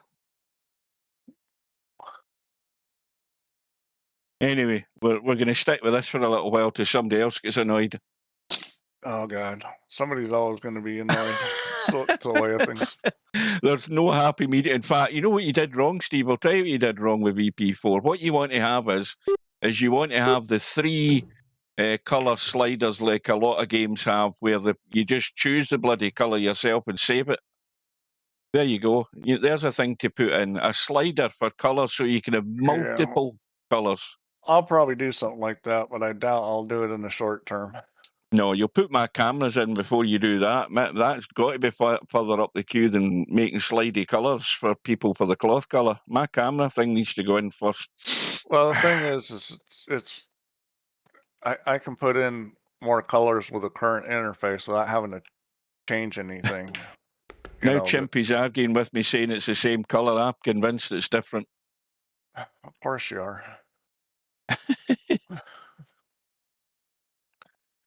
Right, well, where are we in this match? Well, Cobra's in double figures with a 6-rack lead, and Bedhead has got a big ask on here. Yeah. He's played that well. He's got enough time. He's just got to start getting out every time he gets this kind of table, because now there's no trouble on this table. So, and this comes down to moving the cue ball well is really what it comes down to, because it's hard to miss balls if you get the cue ball at a reasonable angle and fairly close to the object ball. He'll go between the 10 and the 7 here. He's going to go two rails. Steve will know that. 10 was on a couple. Well, what last week was he? I mean, he has been around on occasions. Yeah, 10's been in some. Oh, look at poor Albertino's been kicked for 72 hours. And see, that's playing a little too safe with the cue ball. In my opinion, he should have been playing more for the middle of the table, because it just makes everything a little easier. Because with this draw shot, then it's a little trickier to get the speed and the draw right and get on the 6 good. I mean, he did a good job then, but this is how things go downhill, and then you're a little funny on the 7, and then It's pool can be like that, and I think Bedhead's grey shirt. Look at this. Look at this. Is that Bedhead? Is that a true reflection in the size of Bedhead? Yeah, maybe. And yeah, I think with these pockets being a little tighter, people need to play a little bit more like position like they would in real life. Try to get closer to the object ball, not leave as much distance. Yeah, I see. Well, thereby you've just mentioned Stubbs' problem. That's going to be Stubbs' problem in this game, because he's going to be taking the usual liberties, and he won't be working for the better position in the object ball. And I'm expecting Stubb to slow down, play slower than he normally does. And the reason why is, I don't know if you've noticed, but when he takes a long time, it's usually because he has a difficult shot to pot. And he's going to leave himself long here, and he's going to be taking a long time on a lot of shots. Well, that's provided he understands and realises that this is on tight pockets. He might be another one that finds that out and starts complaining. Oh, who knows? Well, he's always asking that'll be for one tight to look pockets. forward to. He thinks that he's going to have an advantage with tight pockets. He's always asking for them. Well, the ball has gone in, which is the good news. The bad news is he's got nada. Yeah, give the boy a break. He's going to have to push here. So this is the kind of situation where you may want to push to a kick, because this is tricky. This push, this is not an easy push. I think if he pushes to a kick, he's going to be straight back in. I think. Yeah, I think he needs to push over where he's behind the 8-ball and he's got to kick off the rail, because you got a reasonable chance of kicking the one in. Oh, yeah. Well, that was the right idea, but I don't think he. I think he left a shot. I think he's left a cut. He's left a cut. I think, has he? Yeah, he did. Yeah. He needed to have the cue ball over another, at least a half inch, maybe an inch. So he's turning it over a wee bit on this. You could also try to hit the 2. Oh, look at that! Yeah, I mean, caught the knuckle. That was tricky, putting the inside on, trying to kill it. Oh, this is horrible. Good luck with this one. He'll play safe here. Well, he's looking at the cut. I'm kind of surprised he's shooting us, to be honest with you. Oh, this is a little feather, nothing more. Right. Oh, he went for the cut up the table. Wow. Well, that didn't work either. I'm kind of surprised he didn't play safe there. Well, the shot is how good he is on this too, whether he's inside. As I said, I have to build the interface for that, whereas I can put in something short term right away with just putting in more colors.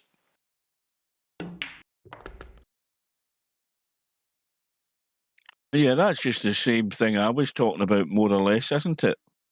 Yeah, I mean, it's possible to build a color picker, but Well, let's be honest. It would never be a priority at the moment. Bear in mind the stuff that Steve's working on at the moment. That's I can't get the release released. Yeah, that's the sort of icing and the cake stuff that you do when you've got nothing else to busy yourself with. Well, this could have been better, but that is very well done. That's the thing, is Cobra's pocketing balls well, and Bedhead is not, and that's sort of the story of this match. I mean, I think as far as the safety game goes, Bedhead's been pretty good. Cue ball, Cobra's been a little better, but the potting's been much better. Looks as if he's coming over this. Oh no, he is trying to. I thought he would have got into that a lot more to play the big stun up the rail. He's just a wee bit short. So the bad is that this kind of shot, is definitely not a gimme. But the good is all he has to do is roll this. The position's automatic as long as he gets the speed right. And that, I don't know what it is, but that kind of shot where you're cutting across the end rail visually is tricky. That's a good shot to practice, because that shot comes up a lot on pool, and it's. Well, remember when you say that, like, that 45-degree cut is tough, and I go, it's not. Mm-hmm. That cut that Cobra had. That's a tricky cut. I mean, even though it looks like it's no different, it is.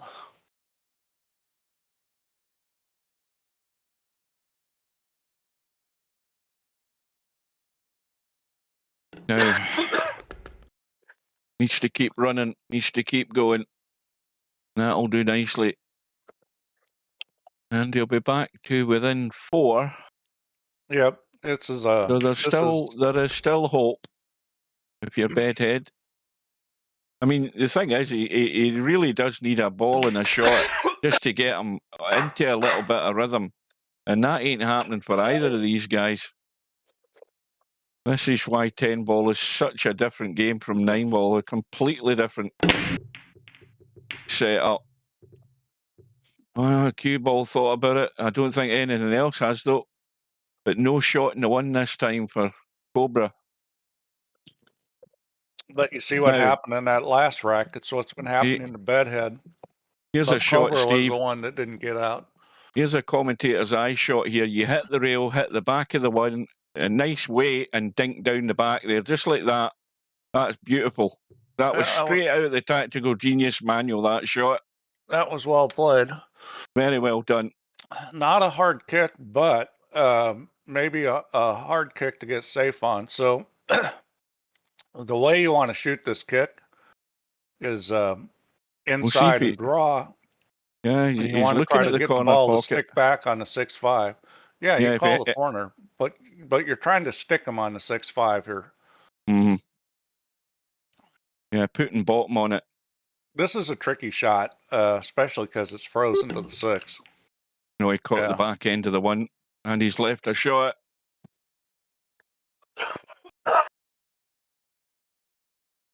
So just a little dabby draw past the side pocket. 3 ball back up the rail. So he's got no problem there, but he wants to have the angle on this 3. I don't think he wants to be playing the 4 between the 7 and the 8 if he can help it. I don't think he would really want to do that. Funny things can happen when you start playing into a spot like that. Let's have a look. Well, he's gone straight. He might have to do it. He'll have to do it. He'll just have to nip back. Unless he starts trying to do acrobatics with the cue ball, I think he's just going to have to either nip back and come right round the inside. But then you've got to hit the 3 ball harder to do that. I think he's just going to nip this and play through the gap. No, yeah, he is. And that's a good angle to come through the gap on the 5. He should be sweet here as long as he doesn't go way inside the 5. He's either going to have to hit this hard so he's going the 2 rails to come out onto the 5. Because if you're playing it touchy to drop in behind the 5, this could go pear-shaped. Oh dear, you've got to pot the 4 ball though. Oh dear. But, and this is tight in the pocket, this 4, but this is right in the pocket. Look at it, it can't go any further without dropping you, and you could nip around the corner and miss this completely. Just like that. Commentator's eye again. Never doubt me.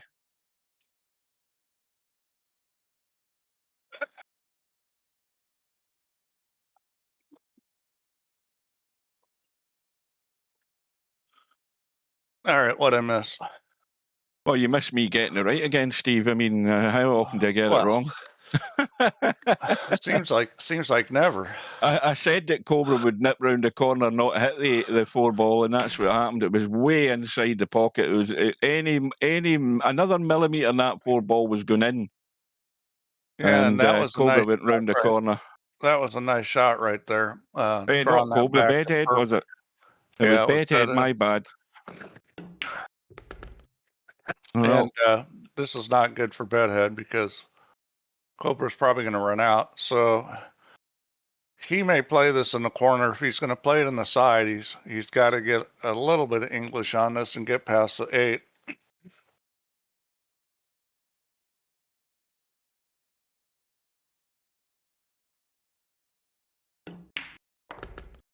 You're right. It's about into perfect. the opposite side. Yep. Yeah, he's home and dry here in this rack. And he's done all the tough stuff, so he's going to be 6 away. There is still time, but Bedhead's got to be getting these balls in the hole more often than not. And he's going to have to get a few breaks as well, I think.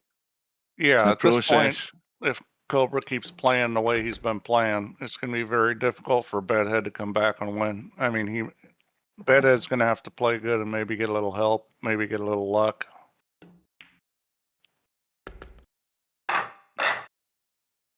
Back to 5. Because even though it's winner break, I doubt you're going to see somebody run a bunch of racks. No, I think that's not really on the agenda with the way this table's playing. Where's the cue ball? Well, for starters, it's hard to make balls on the break, and but if you're gonna break dry, this is the way you want to do it. So he's gonna have to push out to something, I think. Where are you going to push out here, though? Right down onto the bottom rail. You could kick at it right now, or you could just push out to something the kick you like better. I think he's just going to go down onto the short rail. I'd be pushing out to a kick kick here probably myself.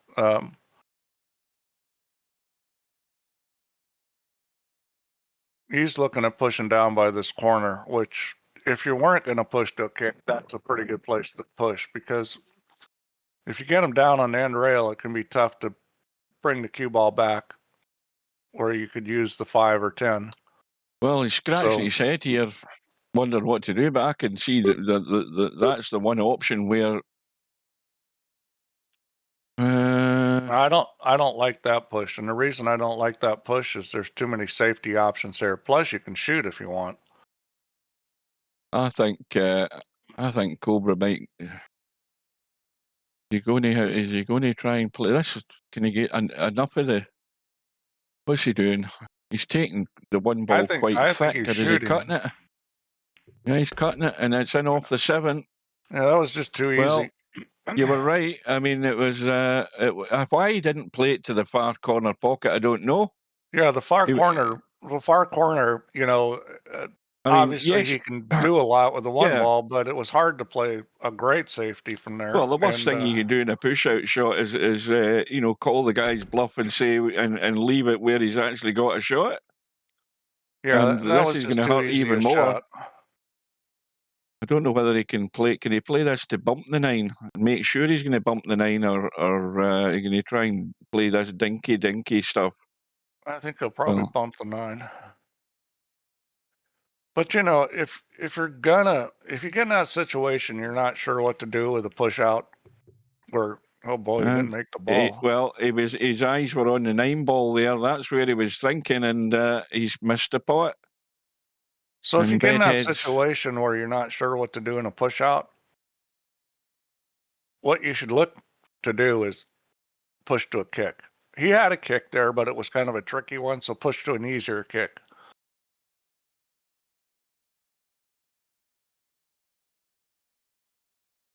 Well, I mean, the cue ball's obviously going to be running up the table here. No, I think he's going to keep it down. Is he going to try and hold? No, he's trying to play safe. Oh dear! No, that's a shame, because that was a pretty good shot. That was a pretty good shot. But we need to look at the 5. Yeah, well, I mean, the 5 and the 10 are both in play here. He's going to draw this back into the corner to avoid him. He didn't avoid the 10, but he got a little bit of it, and he's still okay. Well, I think he's ducking and diving here, no doubt about that. I don't know. He may shoot this. Is he playing it? I thought he'd have been sticking him on the 6. Well, all he's got to do is make the 4 ball, and the cue ball's naturally coming down for the 5. Well, I think he's probably going to shoot this. You're right, I think.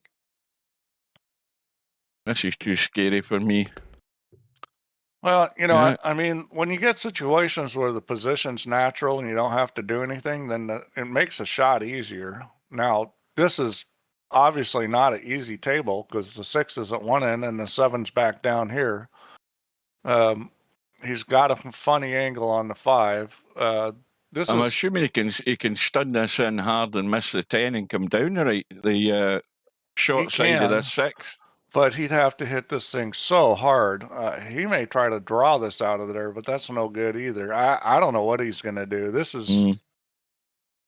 I think the plan may be to try to get on the 6, and if you don't get on it good, play safe, because this is not easy.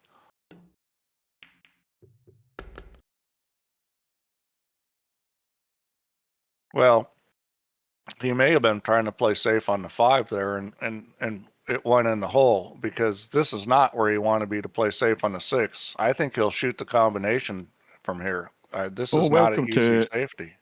Welcome to Vertical Liquid. Never saw you there.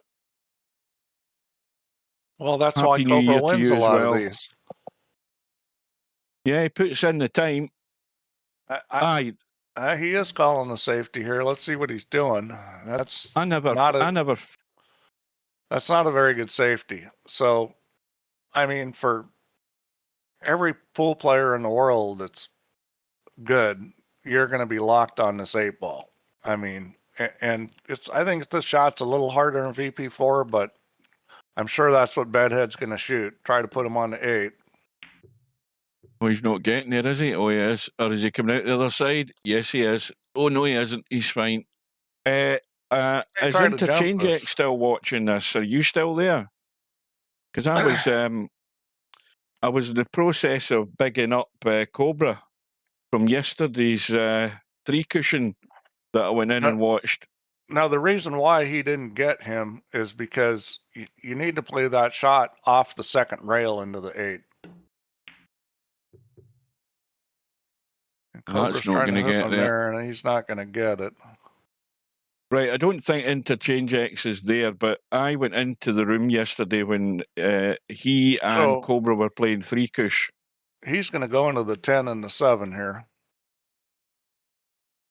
That's a big shot.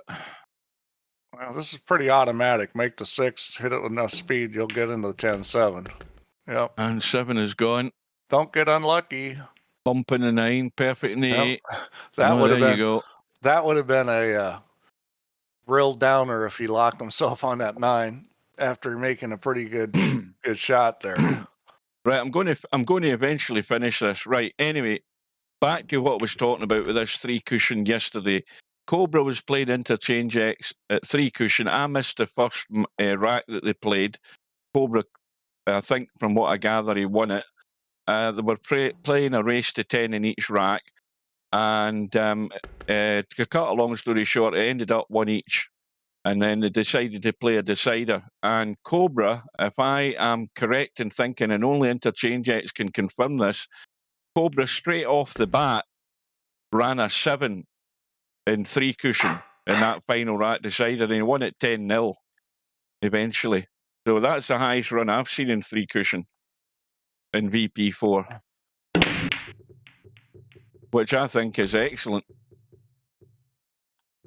So yeah, Cobra's trying to become a master like Albinario and master all the games. I'll tell you a story, Hugh, and I'll make it a lot shorter than yours. I played pool yesterday, and I stunk. Oh dear. So, well, there's breaking news, folks. Why change the habit of a lifetime? So I take it you now. I'm sure you mentioned. Was it prior to the new year? I'm sure you mentioned in one of the previous streams that you were going to get back into playing a bit of pool this year. Try to play and I think more. I think you might have just talked yourself out of it again. No, I don't give up that easy. The first outing was not pretty, but I'm not giving up that easy. Right, I think we've got cover here. We do. Cobra's got a kick at it, and this kick is definitely right on makeable, the diamond. But it's on the middle diamond, is it? Up past the 9? His chance of making this is pretty low. He's got to hit this pretty good to make it. It is doable. I think he's going to have. Well, he's hit it too hard as far as I can see. Yeah. But he might be getting away with it again. Look at this. Look at this. Let's try to get the cue ball back down the table. Well, that worked. I mean, that may be why he hit it at that speed. Yeah, it definitely worked. He's got a roll of the ball again. So he'll probably call the 8. Yeah, that's what he's doing. And you want to hit this with speed too, because you want to get the cue ball out of there. Now, has he called? He has called 8, hasn't he? Yeah. This is one you don't want to roll. I think he'll hit this with speed. It's a mistake to roll this. Oh dear. Oh boy. I don't think that was legal. I think that was 8 ball. What does the referee say? He says foul. Now again, the VP ref is never wrong on those. Oh no, of course he isn't. One thing for, I mean, a lot of the guys in VP4 don't play a lot of 10 ball, and that's a problem. And the problem is that if they do venture into a tournament, or if they're even just playing a match with somebody playing 10 ball, there's still a lot of guys who will play a kick shot and totally ignore the fact that they should be calling a pocket. That I've seen far too many times whenever I have watched some guys playing 10 ball. And it should be a force of habit that, you know, there's an adjacent pocket somewhere. You're always better calling a pocket. And there's a lot of guys just completely forget to do it when they're kicking. So there's a bit of tactical advice. Not that I play 10 ball either. Longest running 3 cush is 11. Well, you see, Cobra's not far off the mark. As I said, interchange X. In fact, Cobra himself will confirm it if he's around, if he hangs around. But I'm sure it was either 6 or 7. It looked like a 7 to me, which is still very good in 3 cushion. Bear in mind, he doesn't play it half the year. Oh, he's a bit short being here. good at 3 cushions, a big advantage in pool. I mean, that's one of the reasons why Efren was so good. I don't know if you know this, but Efren's like, you know, he's like a world-class snooker player or billiard player. He's very good at billiards. I mean, he's not like top, but he could definitely could have played as a professional playing billiards. Well, no, it's matter of fact, sort I of, remember him in an interview. Somebody asked him what his best game is, and he said 3 cushion. So, what does that tell you? yeah, it'd be a hard push to get a 3 cushion match with many people over there, I think.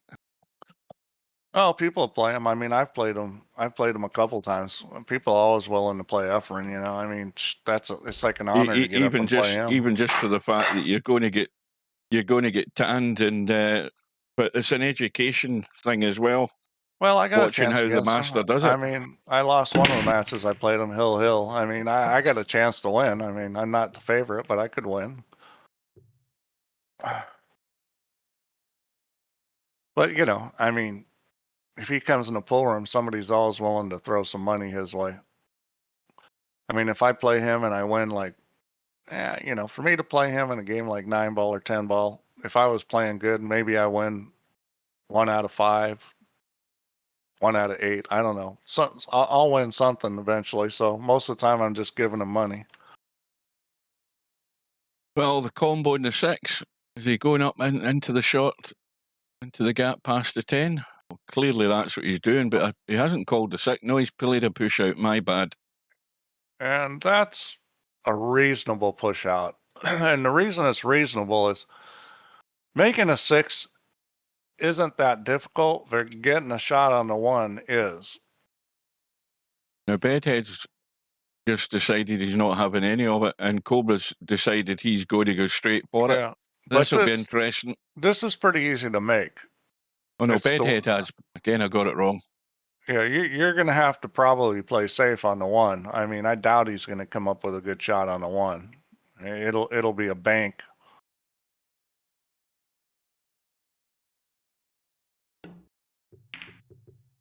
Oh, tell you, if that was, you know, and the thing was he did come up with a shot on the 1. If that was tournament pockets, that might have went in.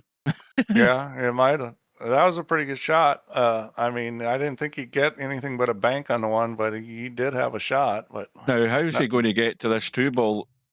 He just leave it long here, I guess. Oh, but see this kind of shot again. This is you only have to make it. Position's automatic, and 3 ball goes. Yeah, especially with these tighter pockets, when you don't have to do anything with the cue ball. It makes your life so much easier when all you have to do is make the ball. As soon as you have to start doing something with the cue ball, he has to start making racks, though. He has to start making racks. He's running out of racks here. Well, this is Cobra, so. Oh dear, I've got it wrong again. I looked down at the chat and I looked up, and it's Cobra's at the table now. I'm going downhill rapidly, folks. You got to remember. Oh dear, what the hell's happened there? What has happened there? Well, it was, you know, he didn't have a full pocket, I don't think. You know, it was a little tight with the 6. There you go, and he gets away with it again. This ball does kick in, so. Oh. Now, this is a little tricky coming up with a shot on the 4. This is very tight around the corner here. Just to nip enough of that. He's got to hit that. All kinds of stuff can go wrong here. 10 ball, 9 ball. But this does go. I think he'll probably be running at the 10, which is kind of scary. Yeah, if he gets this real thin, he'll run at the 9, but I think he's probably going to be running closer to 10. He really wants to go in between them. Oh, he's missed it. There you go. I tell you. Well, he tried to play it on the thin side, I think. I Yeah, mean, but I think he put right English on it as well. no, he put left. The shot was there. He just didn't shoot it right. I left to get around the corner, but I think that's what's well, done him. he had enough room, but that ball was definitely makeable. Now, you see, maybe the line that he played, he might have been better playing that with a wee bit of right English to try and check the cue ball up and get it right. Anyway, it was so a tight line past that 6, I don't know. Who's Chemiq 07 or 01, whatever the number is? Who is that? Well, I don't remember seeing well, that. they're going to have to reveal who they are if they're in VP4, because I don't think I've seen that name before, but welcome anyway. Whoever you are. They may well be willing to divulge their identity in VP4 so we know who it is, or there might be somebody completely new. And don't forget to subscribe, folks, because I'm still, after 2007, when I started, I'm still trying to get to 1,000 subscribers, and somebody unsubscribed last week. Oh, how dare they? Yep. How dare they? I'm down to 726 now, or 725. You think it's semi-pro, is it? Well, he won't be telling us who he is now that you've said that, Larry. Meanwhile, Cobra looks like he's marching on here. I suppose the big question to ask a Bedhead is, can he get to double figures? Is he going to have enough time? I think that's kind of irrelevant at this point because unless he starts playing like God and Cobra makes a few mistakes, I don't see him coming back here. I mean, this is a tough position to be in, and unfortunately for Bedhead, winter breaks is not that powerful. No, it's not. It's not doing you any favors, I don't think, in this tournament. I mean, it's possible to run a few racks, but it's not probable because right off the bat, it's hard to make balls on breaks. 10 ball, tight pockets. It's just not that easy to make balls. Well, that's the question we've all been asking, Larry. Who is silent but deadly? From Japan, I believe. At least that was the flag I saw the last time that they had. Maybe it's Yama. No, there's a rumor going around as to who it might be, but I don't think it is. But then again, there's always rumors. And although I know that silent but deadly is not a good connotation, at least not in this country. I don't know about where you are, Hugh, but that's not usually something that you want to be known for. That's usually, it's particularly at this time of year that's just gone by, it's something to do with Brussels sprouts. Because the after effects of them are quite deadly. And the silent ones are the worst ones. Okay, well, that was pretty well played there. I was wondering how he was going to come up with a shot, and that's actually really well done because the tricky part's going from the 5 to 4, and he's in a pretty good spot here. I mean, the 5 to the 6. He's in a pretty good spot here. Oh, good evening to Jose. Jose's here. What's Happy New Year in Spanish? Somebody's bound to know what that is. Somebody type that into Jose for me. Spud Boy, that's always a rumor, isn't it? Happy New Year. What's Happy New Year in Spanish? Go to Google Translate.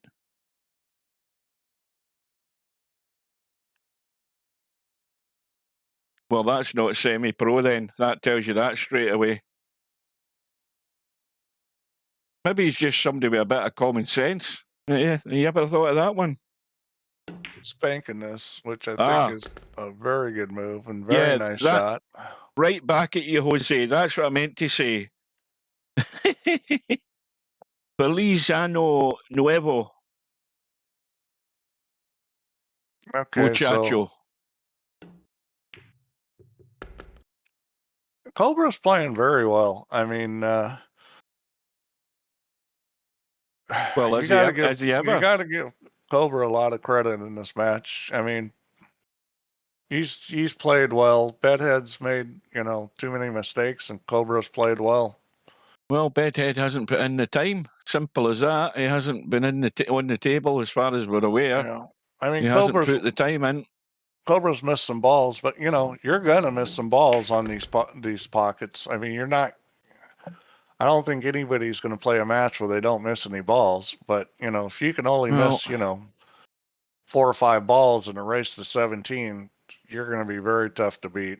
And I don't think Cobra's missed a lot more than that.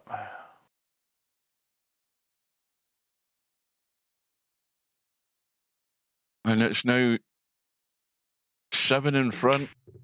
That's a unassailable lead as far as I'm concerned. Well, that is more disturbing for him is that Cobra only needs 3 games. So that's, you know. Yeah, it's all over bar the shouting. It's 3-10, so it's over triple the number of games. And at that point, I'll go as far to say. I'll say that again. I'll go as far to say this. Hasta la vista, baby. Yeah. I've done it. Slim, you're still there. Cobra's got dead and buried. You're still there to say it. Slim said it the other day. Start the car. Well, you see, I remember that phrase from what's that film with the Sunshine Boys, Walter Matthau and George Burns. George Burns says that 2 or 3 times. You know, when they're meeting. I didn't even know that that was in a movie. That's what Mike Siegel said to his girlfriend when my buddy was about to beat him. He goes, "Start the car." Yeah. Well, George Burns says that. George Burns is in a nursing home. Maybe that's where he got it. Yeah, and they're planning to get the Sunshine Boys back together, and he doesn't want to have anything, and he says, "Start the car," talking to his daughter. Start the car. He wanted to get out of there. Well, he may cut this back to the left just because it's safe. What the hell I think do you the mean? position's a little easier. Foghorn Look at me, Leghorn. boy. Look at me, boy, when I'm talking to you. Oh, they're some of the best cartoons you'll ever see, but they don't show them now because they're not politically correct. You can watch them all on YouTube. It's a chicken hawk. Yeah, chicken hawk. I mean, you know, all the ones with violence in them. Tom and Jerry, and I'm talking about the 1950 Tom and Jerry's. They were the best of the lot. He just ran that. He just ran that a little too far. I think he was playing the 3 in the side. Yeah, it was a beautiful line. I think he just hit a little too hard. He ain't played it anywhere now. Yeah, I think this is just hit the 3 ball straight ahead and suck it back behind the 10 and take the 3 ball 2 rails. No. If this was Slim, he'd be banking this behind the 7 and past the 6. Yeah, just like that. That is a beautiful shot. Yeah. Very well judged. And this is a tough kick. Is it doable? Yes. He's got a 1 railer. Round the back of the 7. Not really a 2 railer. No, I think he's got to go 1 rail. I don't think he can kick this around the back of the 7. You don't think? Let me have a look. Let's see if the commentators and I can get a kick there. 1. Well, if you go enough rails, it might be 3 rails. It might be 3 rails. To even try that. You can probably kick around the back of the 7 3 rails. But, yeah. Well, it's tight. It's tight whether you can get by the 7 and. Well, that wasn't the line I saw. I'm talking round the back of the 7. He went short of the 7. I think that was commentator's eye right there. that was nowhere near the line I was looking at. Mine didn't involve playing it into the side pocket. That was a tough kick between the 7 ball and the side pocket. That was a tricky kick. Well, this is make a move time. Ball in hand. Just get the pattern in your head. The first problem here is getting out onto the 4 ball. It'll be a straight draw, but the 6 ball's blocking that. So he's got to get. I think he'll go up and play for the side pocket. Yeah, he'll play side. for the because I mean, even if you get funny on this, you're probably okay. You just need to get reasonable. Yeah, nobody's ever compared me to Foghorn Leghorn. Because he's one of my favourite cartoon characters. And he ends up getting a He's little funny he's here. short. Well, this is just a dab and hold the cue ball on the table there and avoid the Yeah. 10 ball. This is easy to hit too Or hard. oh, no. Oh, Just no. like that. Oh, I no, think he that's was trying to come out. I mean, that that's shot, terrible. yeah, I think he was trying That's to come terrible. off the rail and come out, and he Well, that has shot didn't get himself there. right in the foot there. I mean, that was Yeah. a poor shot. Because Poorly thought out. if he was gonna try to dink that, that was real touch and go whether he stops it in time. Well, he says he can't run 3 ball. Well, no wonder you can't. You're doing stuff like this, Bedhead. That's the first mistake you've made. I'm not Cooking sure what's yourself. going on with Bedhead, but I think it I'm could be the telling you, pockets that got him. He doesn't realise it was tight pockets. I'm telling you that right now. Well, they don't look a lot different because they're not a lot different. They're like a 1/4 inch tighter than the other ones, but a 1/4 inch can make a lot of difference. There's an unsaid to the Archbishop. There you go. But I don't think these pockets are like what I call really tough pockets. But I think you have to change your mentality. You can't play the same old VP game where you leave as much distance. That's my recommendation to guys, that they play a little closer to the object ball. Work on their cue ball control. My recommendation's a lot simpler than that, Steve. Just make sure you pot the balls. Yeah. Yeah. That's like my buddy that was helping me the first time I played a champion. I said to him before the match, I'm like, "You got any advice?" He says, "Don't miss." I'm like, "Thanks, that's great advice."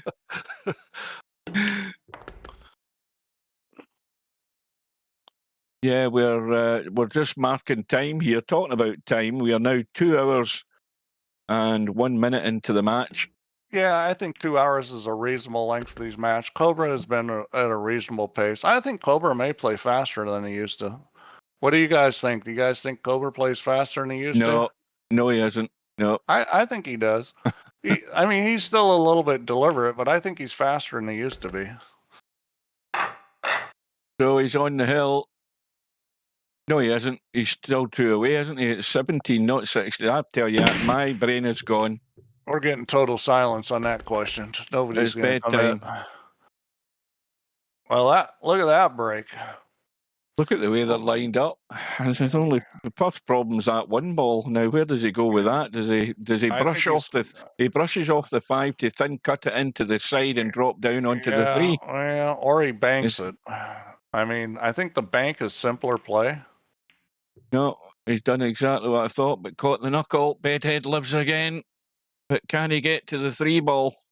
Yeah, this is pretty straightforward. You just got to miss the 9. He's going to draw this, take it 2 rails, and come back down. You have to miss the 9 ball. So, does he think he can shoot this in the corner? Oh, he can if he wants. Oh, does he want to do that? This shot's a little tricky. Yeah. Chances are you're going to run into the 3 ball. Oh, he went to the other side. That's a really brilliant shot. That's a brilliant shot. Excellent shot. All right, Bedhead needs a lot more brilliance now. Yeah, the problem is, though, you know what, he's got to duck, hasn't he? He's got to pot the 4 and duck. The 5-10 is dead. Oh, that's dead. You can play that. 10 gets respotted, right? Got that. Yeah, you just got to make sure that the respot doesn't screw your 5 ball. I've been there before. You play that kind of shot, and then the 5 ball drifts over a little, and then next thing you know, the 10 spots, and you got no shot. Yeah, that's absolutely stone dead. That 5 and 10. Yeah, he can be just about anywhere. No, he's not going to do something really stubbish here, is he? Well, you'd like to be pretty straight in on it, so you could shoot the 5 in the same pocket. What is he doing? Well, he's looked at the 5. Kick at it. He's looked at the 5 and decided it actually cuts, Steve. It actually cuts. Oh, it does cut. You're right. How's he getting to the 6? Well, he'll just leave it short, and then he's going to probably have to bump the 7 unless he does some tricky stuff with the cue ball. I think he'll just play short of the 10. Well, I presume he looked at that. I presume I'll say that again. I presume he actually looked at the combo. He still can just kick this off the rail and make the combo. He Yeah, can kick off the rail if he wants. He's there, not doing that though. Well, this could be a big problem. You ever get the feeling this is going to go tits up, as they say? Yeah, like that. There we go. And he's going to leave him dead on the 5. Well, that just went downhill since he made that choice of trying to get on the 5 like that. So he should have played the combo. I think Cobra will just stop this and then cut the 6 and let the cue ball bump the 7. You could draw this back if you want and play in the gap, but I think that's a bad play. He's loading this up. He looks like he's coming all the way back down for it. Watch out, Titty. No, he's voided it. That's a very good shot. That's a very good shot. I like that play. I mean, it was a little more complicated, but it's worth it because this is a lot more guaranteed than bumping the 7. Has this got to be a cut draggy shot to try and kill the cue ball so he's still got a cut in the 7? I think he can just dink this. You think he can just dink it? And look at those knuckles catching it. The knuckles caught it again. He's got to go up and down this time. He's got to go up and down. You know why he missed that? Because he knows he can't hit it thin because you don't want the cue ball to get away. But the problem is when you hit it easy like that, the object ball throws more. So between trying to be a little fat on it and having it throw more, he ends up hanging it up. Bedhead's got to hit the long rail first here, I think, to get this. Well, he's not getting there. He's not getting there. He ain't getting there. He ain't getting there. Well, he got there. He just wasn't on the right line. He never hit the ball. Oh boy. It could be, I don't know, Bedhead, what is it that Swedes drink? He may be breaking out the drink after this match. Too many Swedish meatballs. Well, Larry, a little luck never hurt. It's bad enough that you're playing a guy that's playing good and you're struggling, and then he gets lucky on top of it. Been there, done that.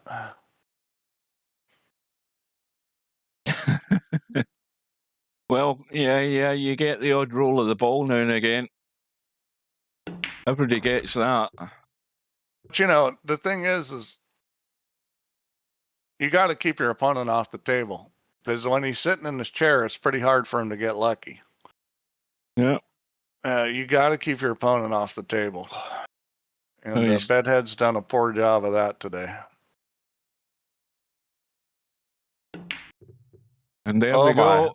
There's a blink. Oh my! There is a blink. Well, Bedhead thinks he's got justice has been done here. Well, this is strange things happening, Bill. There's no such thing as justice in this game. Strange things happen. And wouldn't you believe that Cobra, that Bedhead's going to get a break, a ball, and actually have a shot, and he's going to run out? Let's see what happens. Well, first of all, he ain't getting a ball. It ain't looking like a ball here. And secondly, he's going to leave a bank. The 2 balls buried. The 2 balls pretty buried. I think he's just playing safe here. Now you got the great wall. You got the Great Wall of China there with the 6, 7, 10. Yeah. So I'm expecting him to take the cue ball that way. Well, he's called a pocket. Now, why would you bank at this? You can't get to the 2, so what the hell's he trying to do with the cue ball? He'll play safe off the 2, but see, he almost hooked himself. Now he's got an easy safe, but I don't understand. He had an easy safe on the 1. I don't understand why he did that, unless he's thinking, I can get the 2 loose. Which that play. If you knew you could do that and get like this, I mean, that play definitely is a better safety than anything you do on the 1. And because it not only is it safe, but it frees the 2 up. So if you played safe on the 1, then you got ball in hand, you still got a tough situation on the 2. So it wasn't a horrible play to shoot the 1. I wouldn't have done it, but I mean, this is really good. Because even if he hits it, he's probably leaving something. And this table is You know, the 4 ball is the biggest issue on this table. If he can get to the 4 ball, then I think he'll probably run this rack out. And it's no gimme here getting a shot on this 4. So I Now, think you're trying to drag in behind the 5 here, Steve. yes, and I think he'll probably look at shooting the 4 up table in the corner. He's Can he trying to get actually the get cue a- ball between the 8 and the 6. No, he isn't. He's He playing a did dink, not. and Yeah, there we see, go again. he was trying to get between the 8 and the 6, but that was tough. And I think he did have to drag it a little to get there. A very fine margin to get to that. And Well, now see, at that point, when you have that kind of shot, you're better off dragging it and running into the 6 ball. Because if you run into the 6 ball, there's a pretty good chance you're going to get something on the 4.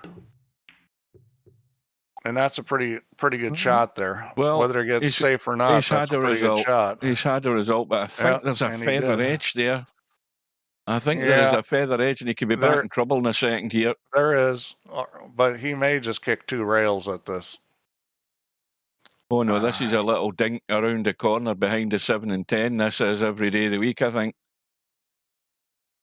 It's fine, very fine.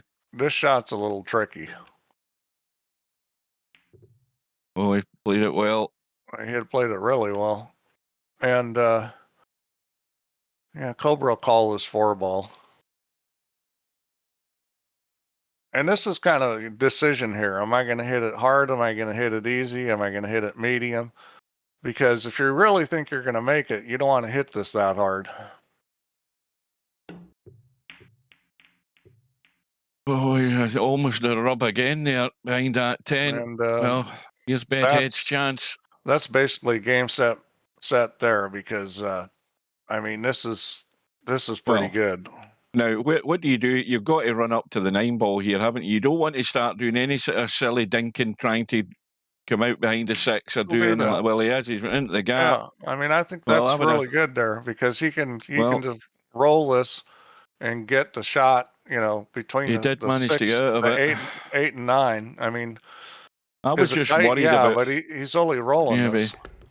You got that right. Got that right. Good shot. Other than the fact that he's just going to have to nip around the table here. He's going to go forward. Try and squat in the back end. This is kind of player's choice. You could go either way. I like going around 2 rails like that. He's went around. He's went around. So. I think that's just more reliable. Okay, so far. Yeah, well, I mean, he's out here. If he doesn't get out here, then, you know. Well, I'm saying nothing.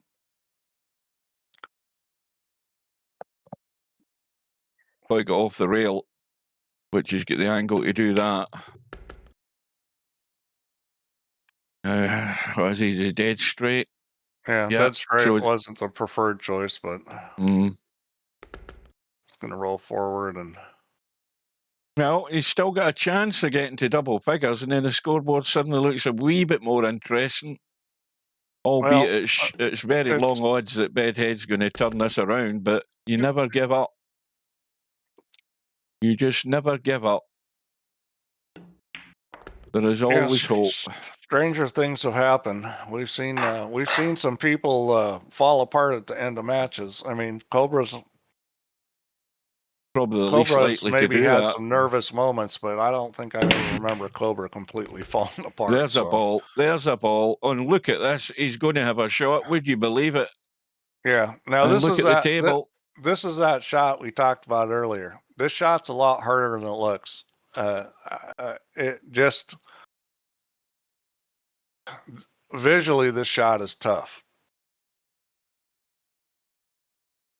It's got to go, and then it goes. No, it doesn't. It caught the knuckle in.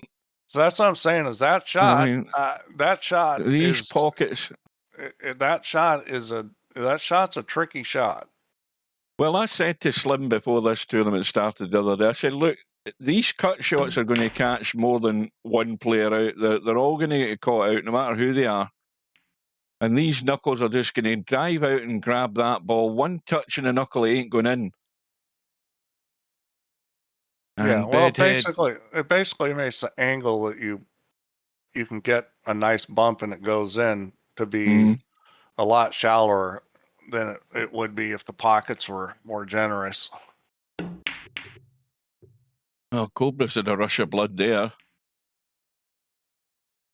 Oh, don't tell. I bet he can't pot this. But you know, he can't pot it.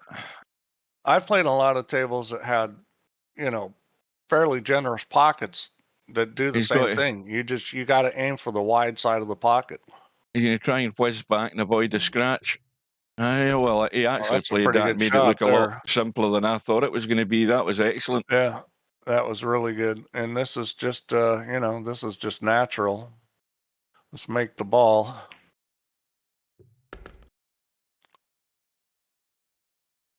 Well, he's on 9. Can he get to 10? That was the target I gave him. And then take it from there. Now, that's very good there. How tight's this? This 6 ball is married to the rail, so he wants to be careful of that. Yeah, he just needs to be careful with the angle here. He wants to get right on it if he can. You just don't want, you know, you just don't want to be more than, you know, a few inches off the rail. And that's not like good. He needs to get there. Go.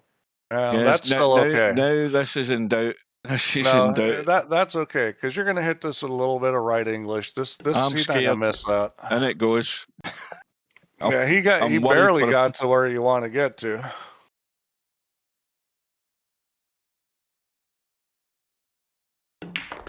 Right, so Larry says feeling bad about the lucky shots.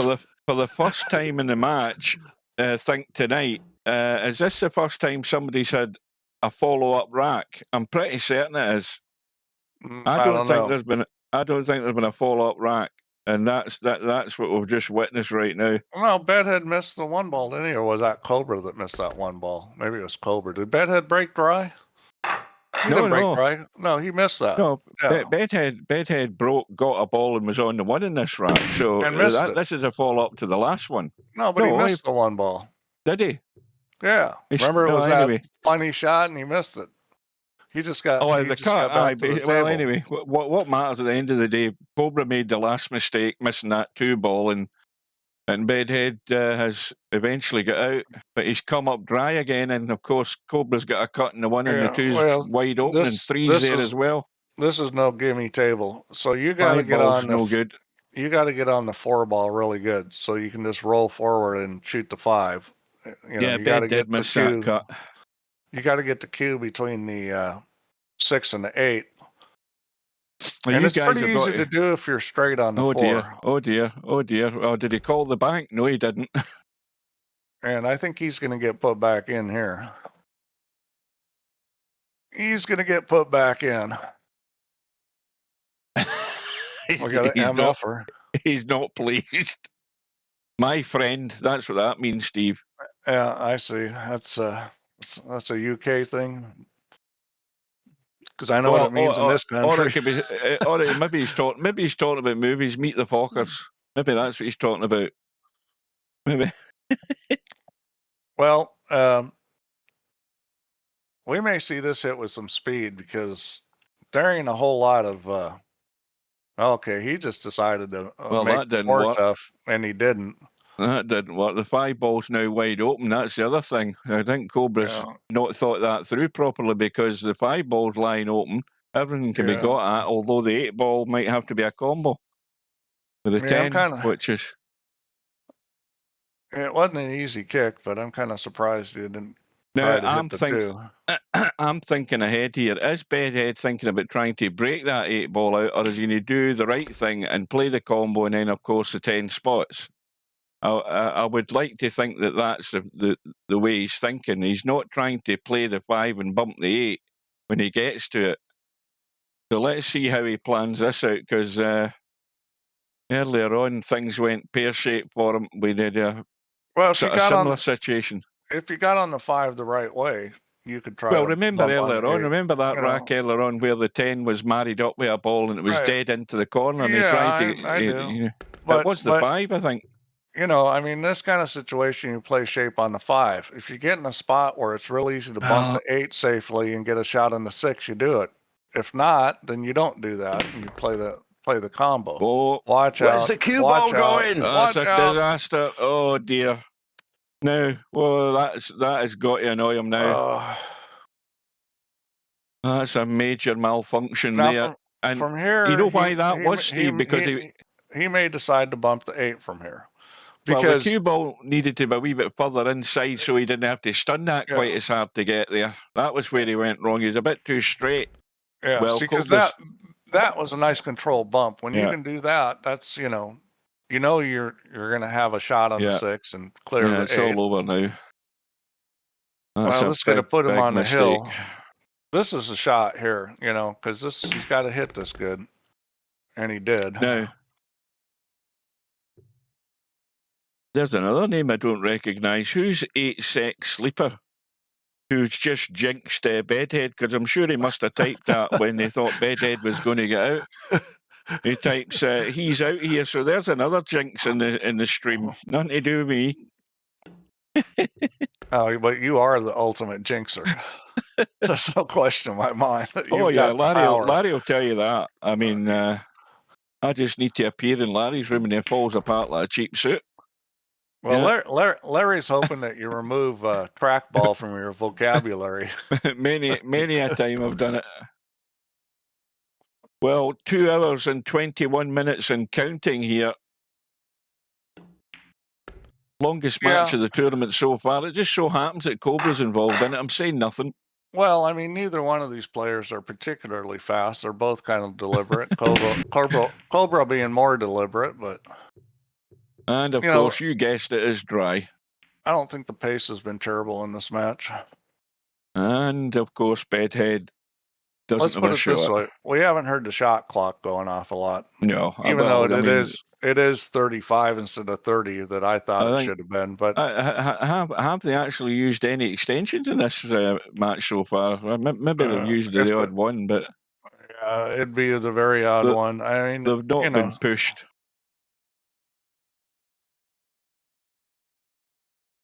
Well, you're not quite tight enough onto that 10 ball. He could have done with him stuck on it. Yeah, I mean, now there's he's definitely got a chance to get safe here. So you don't want to hit this super hard. You got to hit it with a little speed, but you know he's got a chance to hit the right half of the one ball though. He needs to hit the right half of the one ball. Oh, and well, for once, Cobra's a numpty. We all heard that noise. Cobra's played the numpty shot of the night. You wouldn't think a classy player like him would miscue. That's a noise that nobody likes to hear.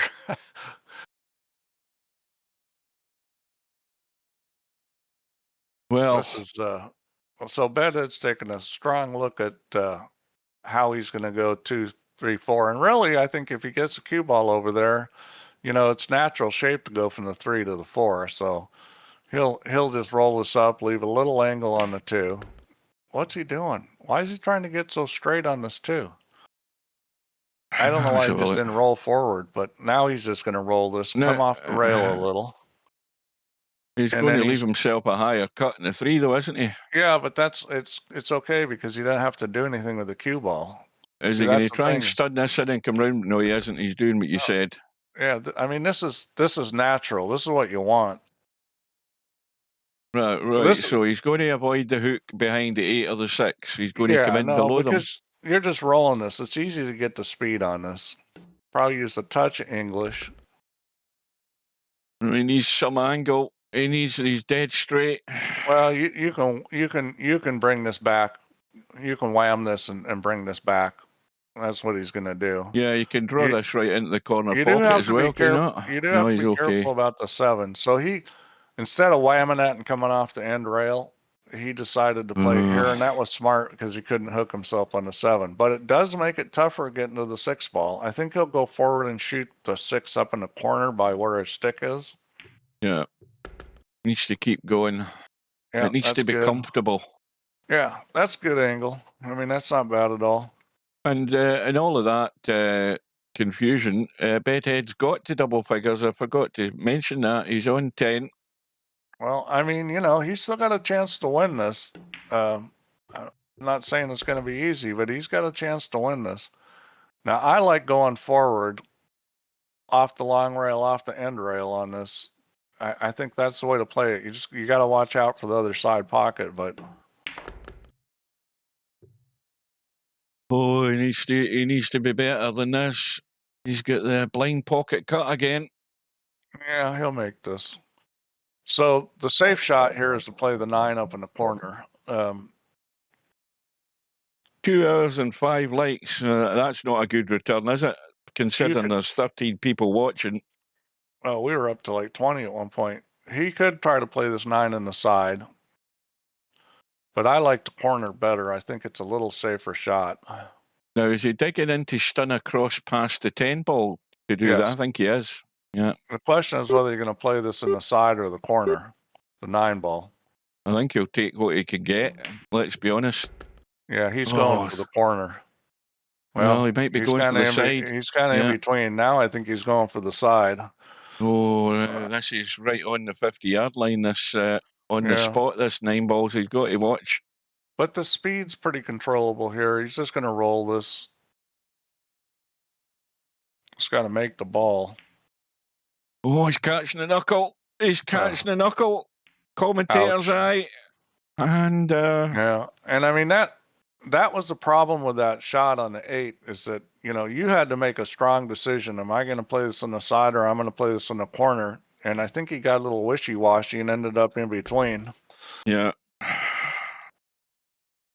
Hasta la vista, baby. Well, this for the match. Unmissable 10 ball. You wouldn't think he'd miss this. And then it goes.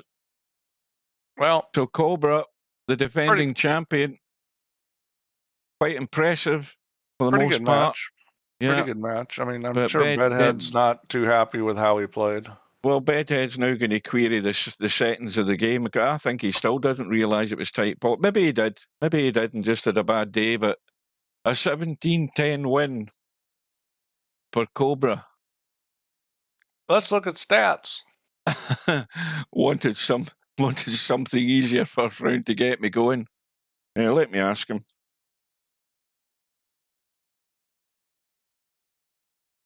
Hang on a sec. Oh, here, I need to get back to my other keyboard because this space bar's gone in this one. See if he's read that. Has he left the building or is he still there? See if he answers it. He's still here.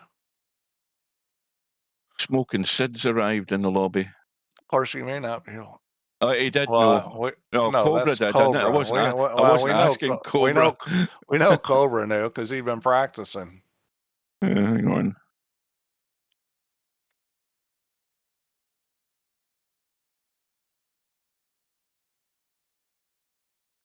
I'm hedging my bet saying he doesn't. Now Bedhead's not going to own up to it. Anyway. He's silence is the best answer, I guess. Right, so who are we looking for?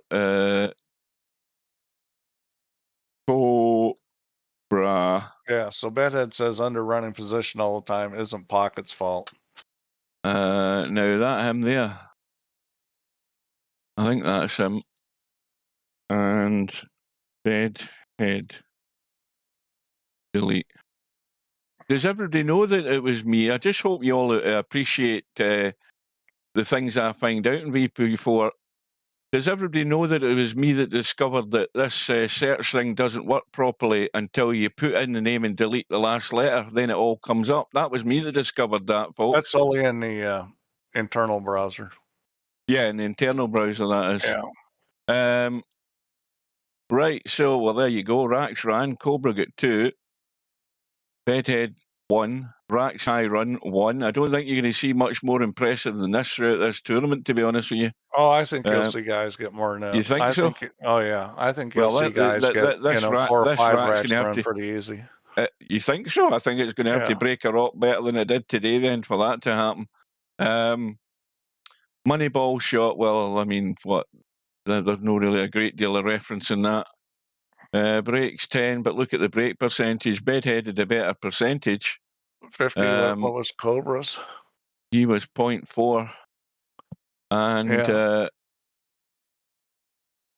break percentage, 50%. I mean, Bedhead had a better stats there, but nothing to show for it. Yeah, Cobra had 2 runouts from the break. Yeah, there you go. Right, now, one thing I wanted to check. Let's have another quick look. I never got to do this before the match started. We've still got 2 matches on the schedule. We've got Larry and Happy Dolo. Now, is Happy Dolo somebody that normally turns up? I'll still I'll put pressure on Larry and say he should be the hot favourite for that. And that goes ahead Tuesday evening at 6 p.m. Well, that just so happens that I'm off the next couple of days, so I can get that one if it does go ahead. And then you've got Matt up against Rabi. And now again, I wonder whether I think Matt's been doing a wee bit of practice, so I think he should be in knowledge of the tight pockets. And that goes ahead. I'm not going to be there for those. I'm going to be traveling that day. Oh, tell a lie, the 2 of them at the same time. So if one of them doesn't go ahead, I'll get the other one, whatever happens. So there's those 2 matches. Let's have a quick look at this bracket and see what's happened so far. We've got Acero and Chiku. They've to arrange their match. Silent but Deadly's gone through 17-11 against Spud Boy. Power Slam didn't show up.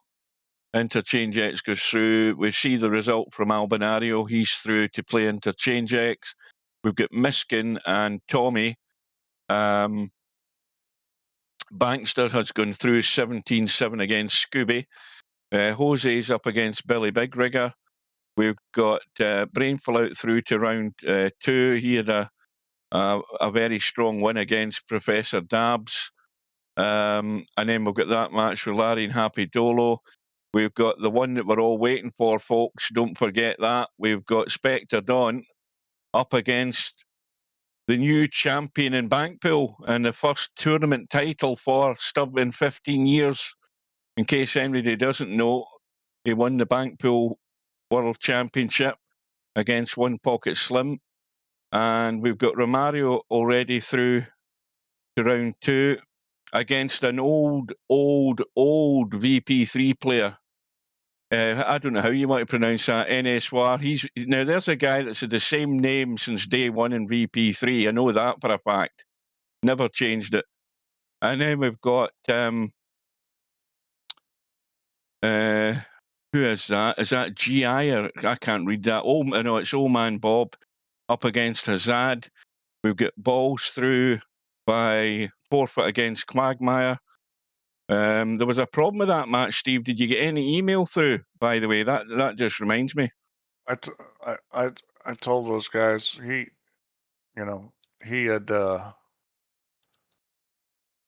PM'd me. Let's see. Excuse me, because I remember Quagmire saying he had a power failure or something and didn't get in. I said, well, look, you need to contact support, and then if Balls agrees, get it rearranged. But anyway, I don't know. Where are those guys? Quagmire and Balls. Yeah, I'm going to reset the match right now. Thanks for reminding me. But he did send... Well, at least he's done the right thing. He said that's a good idea, so he did do the right thing. Emmett, with the numbers after him, 2-3-4 against Shibo. Now I'm going to PM Shibo on Facebook and tell him to arrange his match because he's a numpty. He signs up for these things and then totally forgets about them. Why didn't this thing reset? And then, of course, we've got the result of the Cobra Bedhead match.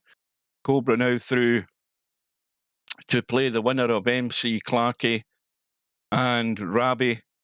Matt will be the favourite for that, purely for his potting skills and positional play. I would expect him to be the stronger player, but 10 ball's 10 ball. If you play it wisely, like Mark Sharp did earlier on against Albi, he was fairly strong and held himself to 12-11. You've got to go all the way, though. So those are the matches. Well, that's the bracket, and that's the schedule. So the next time I may well be live will be Tuesday, so keep your eye out, folks. Power Slam wanted a reset on this match, said he had a family emergency, so and when you ask for these things, guys, include your opponent in the message. I'm adding it to I'm adding it to the reply, but you know, your opponent should know that you're requesting to get a I mean, you have to have agreement with your opponent because the opponent might be the one that's going to visit family next time and won't be around for the time that you might want to schedule. So you've got to do the right thing and keep everybody informed. Yeah, and it's just it's a common courtesy. So I have reset that one too, and I included Interchange X on the reply. If you're not there anymore, Interchange X, and that's okay. You'll get a message about that. We still got plenty of time. Listen to these guys. Romario said, I knew that. You only knew that because I'm the one that discovered it. Don't start trying to take it. I'm the one that's taking the credit for that. I'm telling you. You knew what? Romario says he knew to delete the last letter. I'm the one that told everybody about it on the streams. Anyway, now, this person who I don't think has revealed their name, Power Slam Interchange X played. What happened there? Oh, Steve, are you reading what Larry's just said? What? It's easy to figure out. What do you mean they played? Well, Larry said Power Slam Interchange X played. It was a forfeit. If Larry they played, says, they played in a. If they played in the match room. Then nobody's reported the score to me, so I wouldn't know that. Larry says it needs reset, so now I don't know what's happening with that match. So they didn't play right. The Quagmire match has already been reset. Yeah, so they've played in a match room and there was a result. Oh, well, nobody sent me the result. Nobody told Steve. That was clever. Anyway, going back to what I've just read in the chat further up there, Sleeper, who did Sleeper ever reveal who they are? Anyway, they're asking about Dizzle Frankel. As far as we're aware, and that's never ever been confirmed, although it might have been with somebody at some point. We think that that Dizzle, aka Frankel, has passed away. And from what we gather at the time, he said he had a cough. I never heard much about it, but we believe, or I believe, it was more serious, and he was aware of what it was, and we've never seen him since. So we're assuming that he's passed away. And he's never been back since, or if he has, he's changed his name and never made it known to us. Nobody knows unless you actually see something in black and white, or you know the real name. Now, I've managed to find that out about a couple of players in recent times, but Dizzle Franco never knew any contact details for him. So as far as we're aware, he won't be around. As that is the case with general life. So it is. Right, so are we done? I think we are. Right, so... so you need to go do the thing that I asked you to do so I can try to fix problems. I will check my email and get that done, and I'll also change that thing on the main screen at the moment about the reigning champion. Yeah, it's so frustrating because some people have this problem, some people don't, and then some people have the problem of the game won't start, and some people don't. It's just it's not. It's One Arm Bandit. Now I know who you are. Right, One Arm Bandit. If you had him as a contact on Epic Games, then I'm afraid that is. I think it's more or less true. I mean, I think he had cancer. That's what I think. I think that's what he more or less told us in a roundabout way. And then you have to then assume the worst, the fact that he's no longer around, and you haven't seen him on there in years either. So it's never good news. I mean, I actually started trolling the internet to find out about another guy, and I found out on an obituary place at a crematorium a few months ago. An old VP3, I found out that.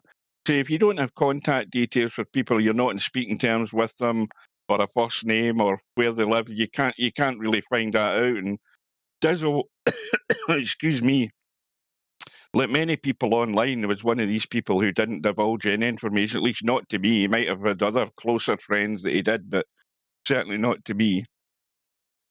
I'm going to. Well, I mean, we got this Franklin and Popman. You know, I mean, anybody talk to him lately? And that's a perfect example. We haven't seen Popman for a few weeks. He pops in now and again, but I can get a hold of Popman on Facebook, or at least I can send a message to him if it gets far too long where we haven't heard anything from him. But at the moment, he pops in from time to time. We just have to hope he's doing well. My voice is going to pack in before the night's out. Now, what's that going on in the lobby? Steve, make world championship for 9-ball, 10-ball, and 8-ball doubles.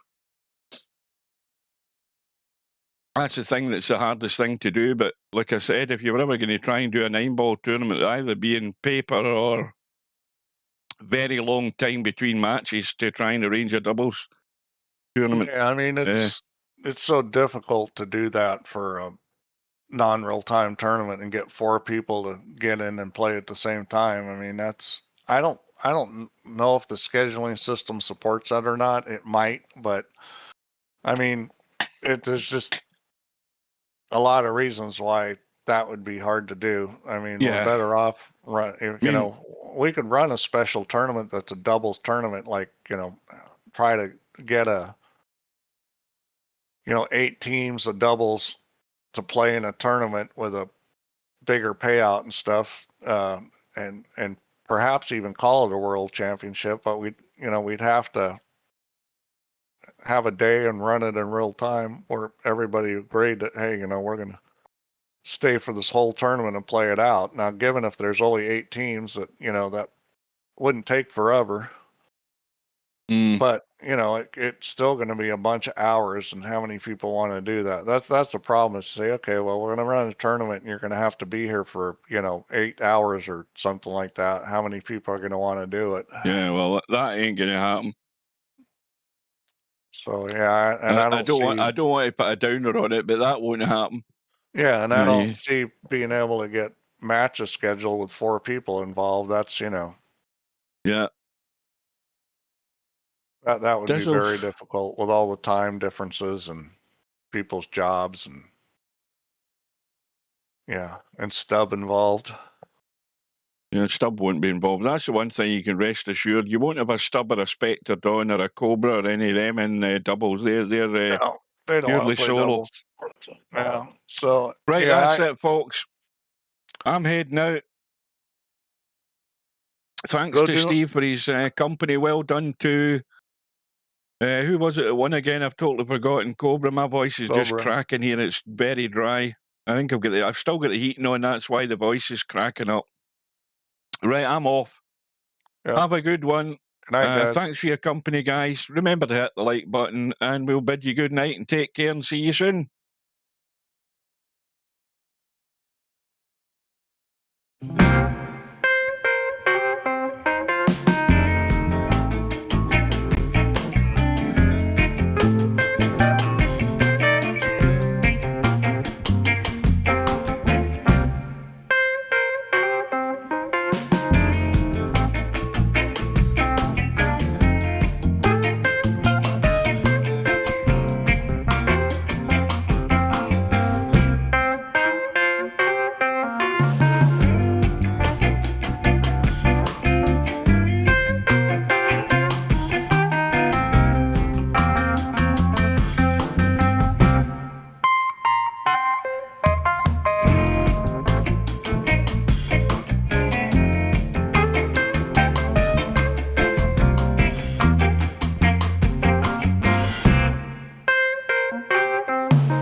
No bar, no pinball machines, no bowling alleys, just pool. Nothing else.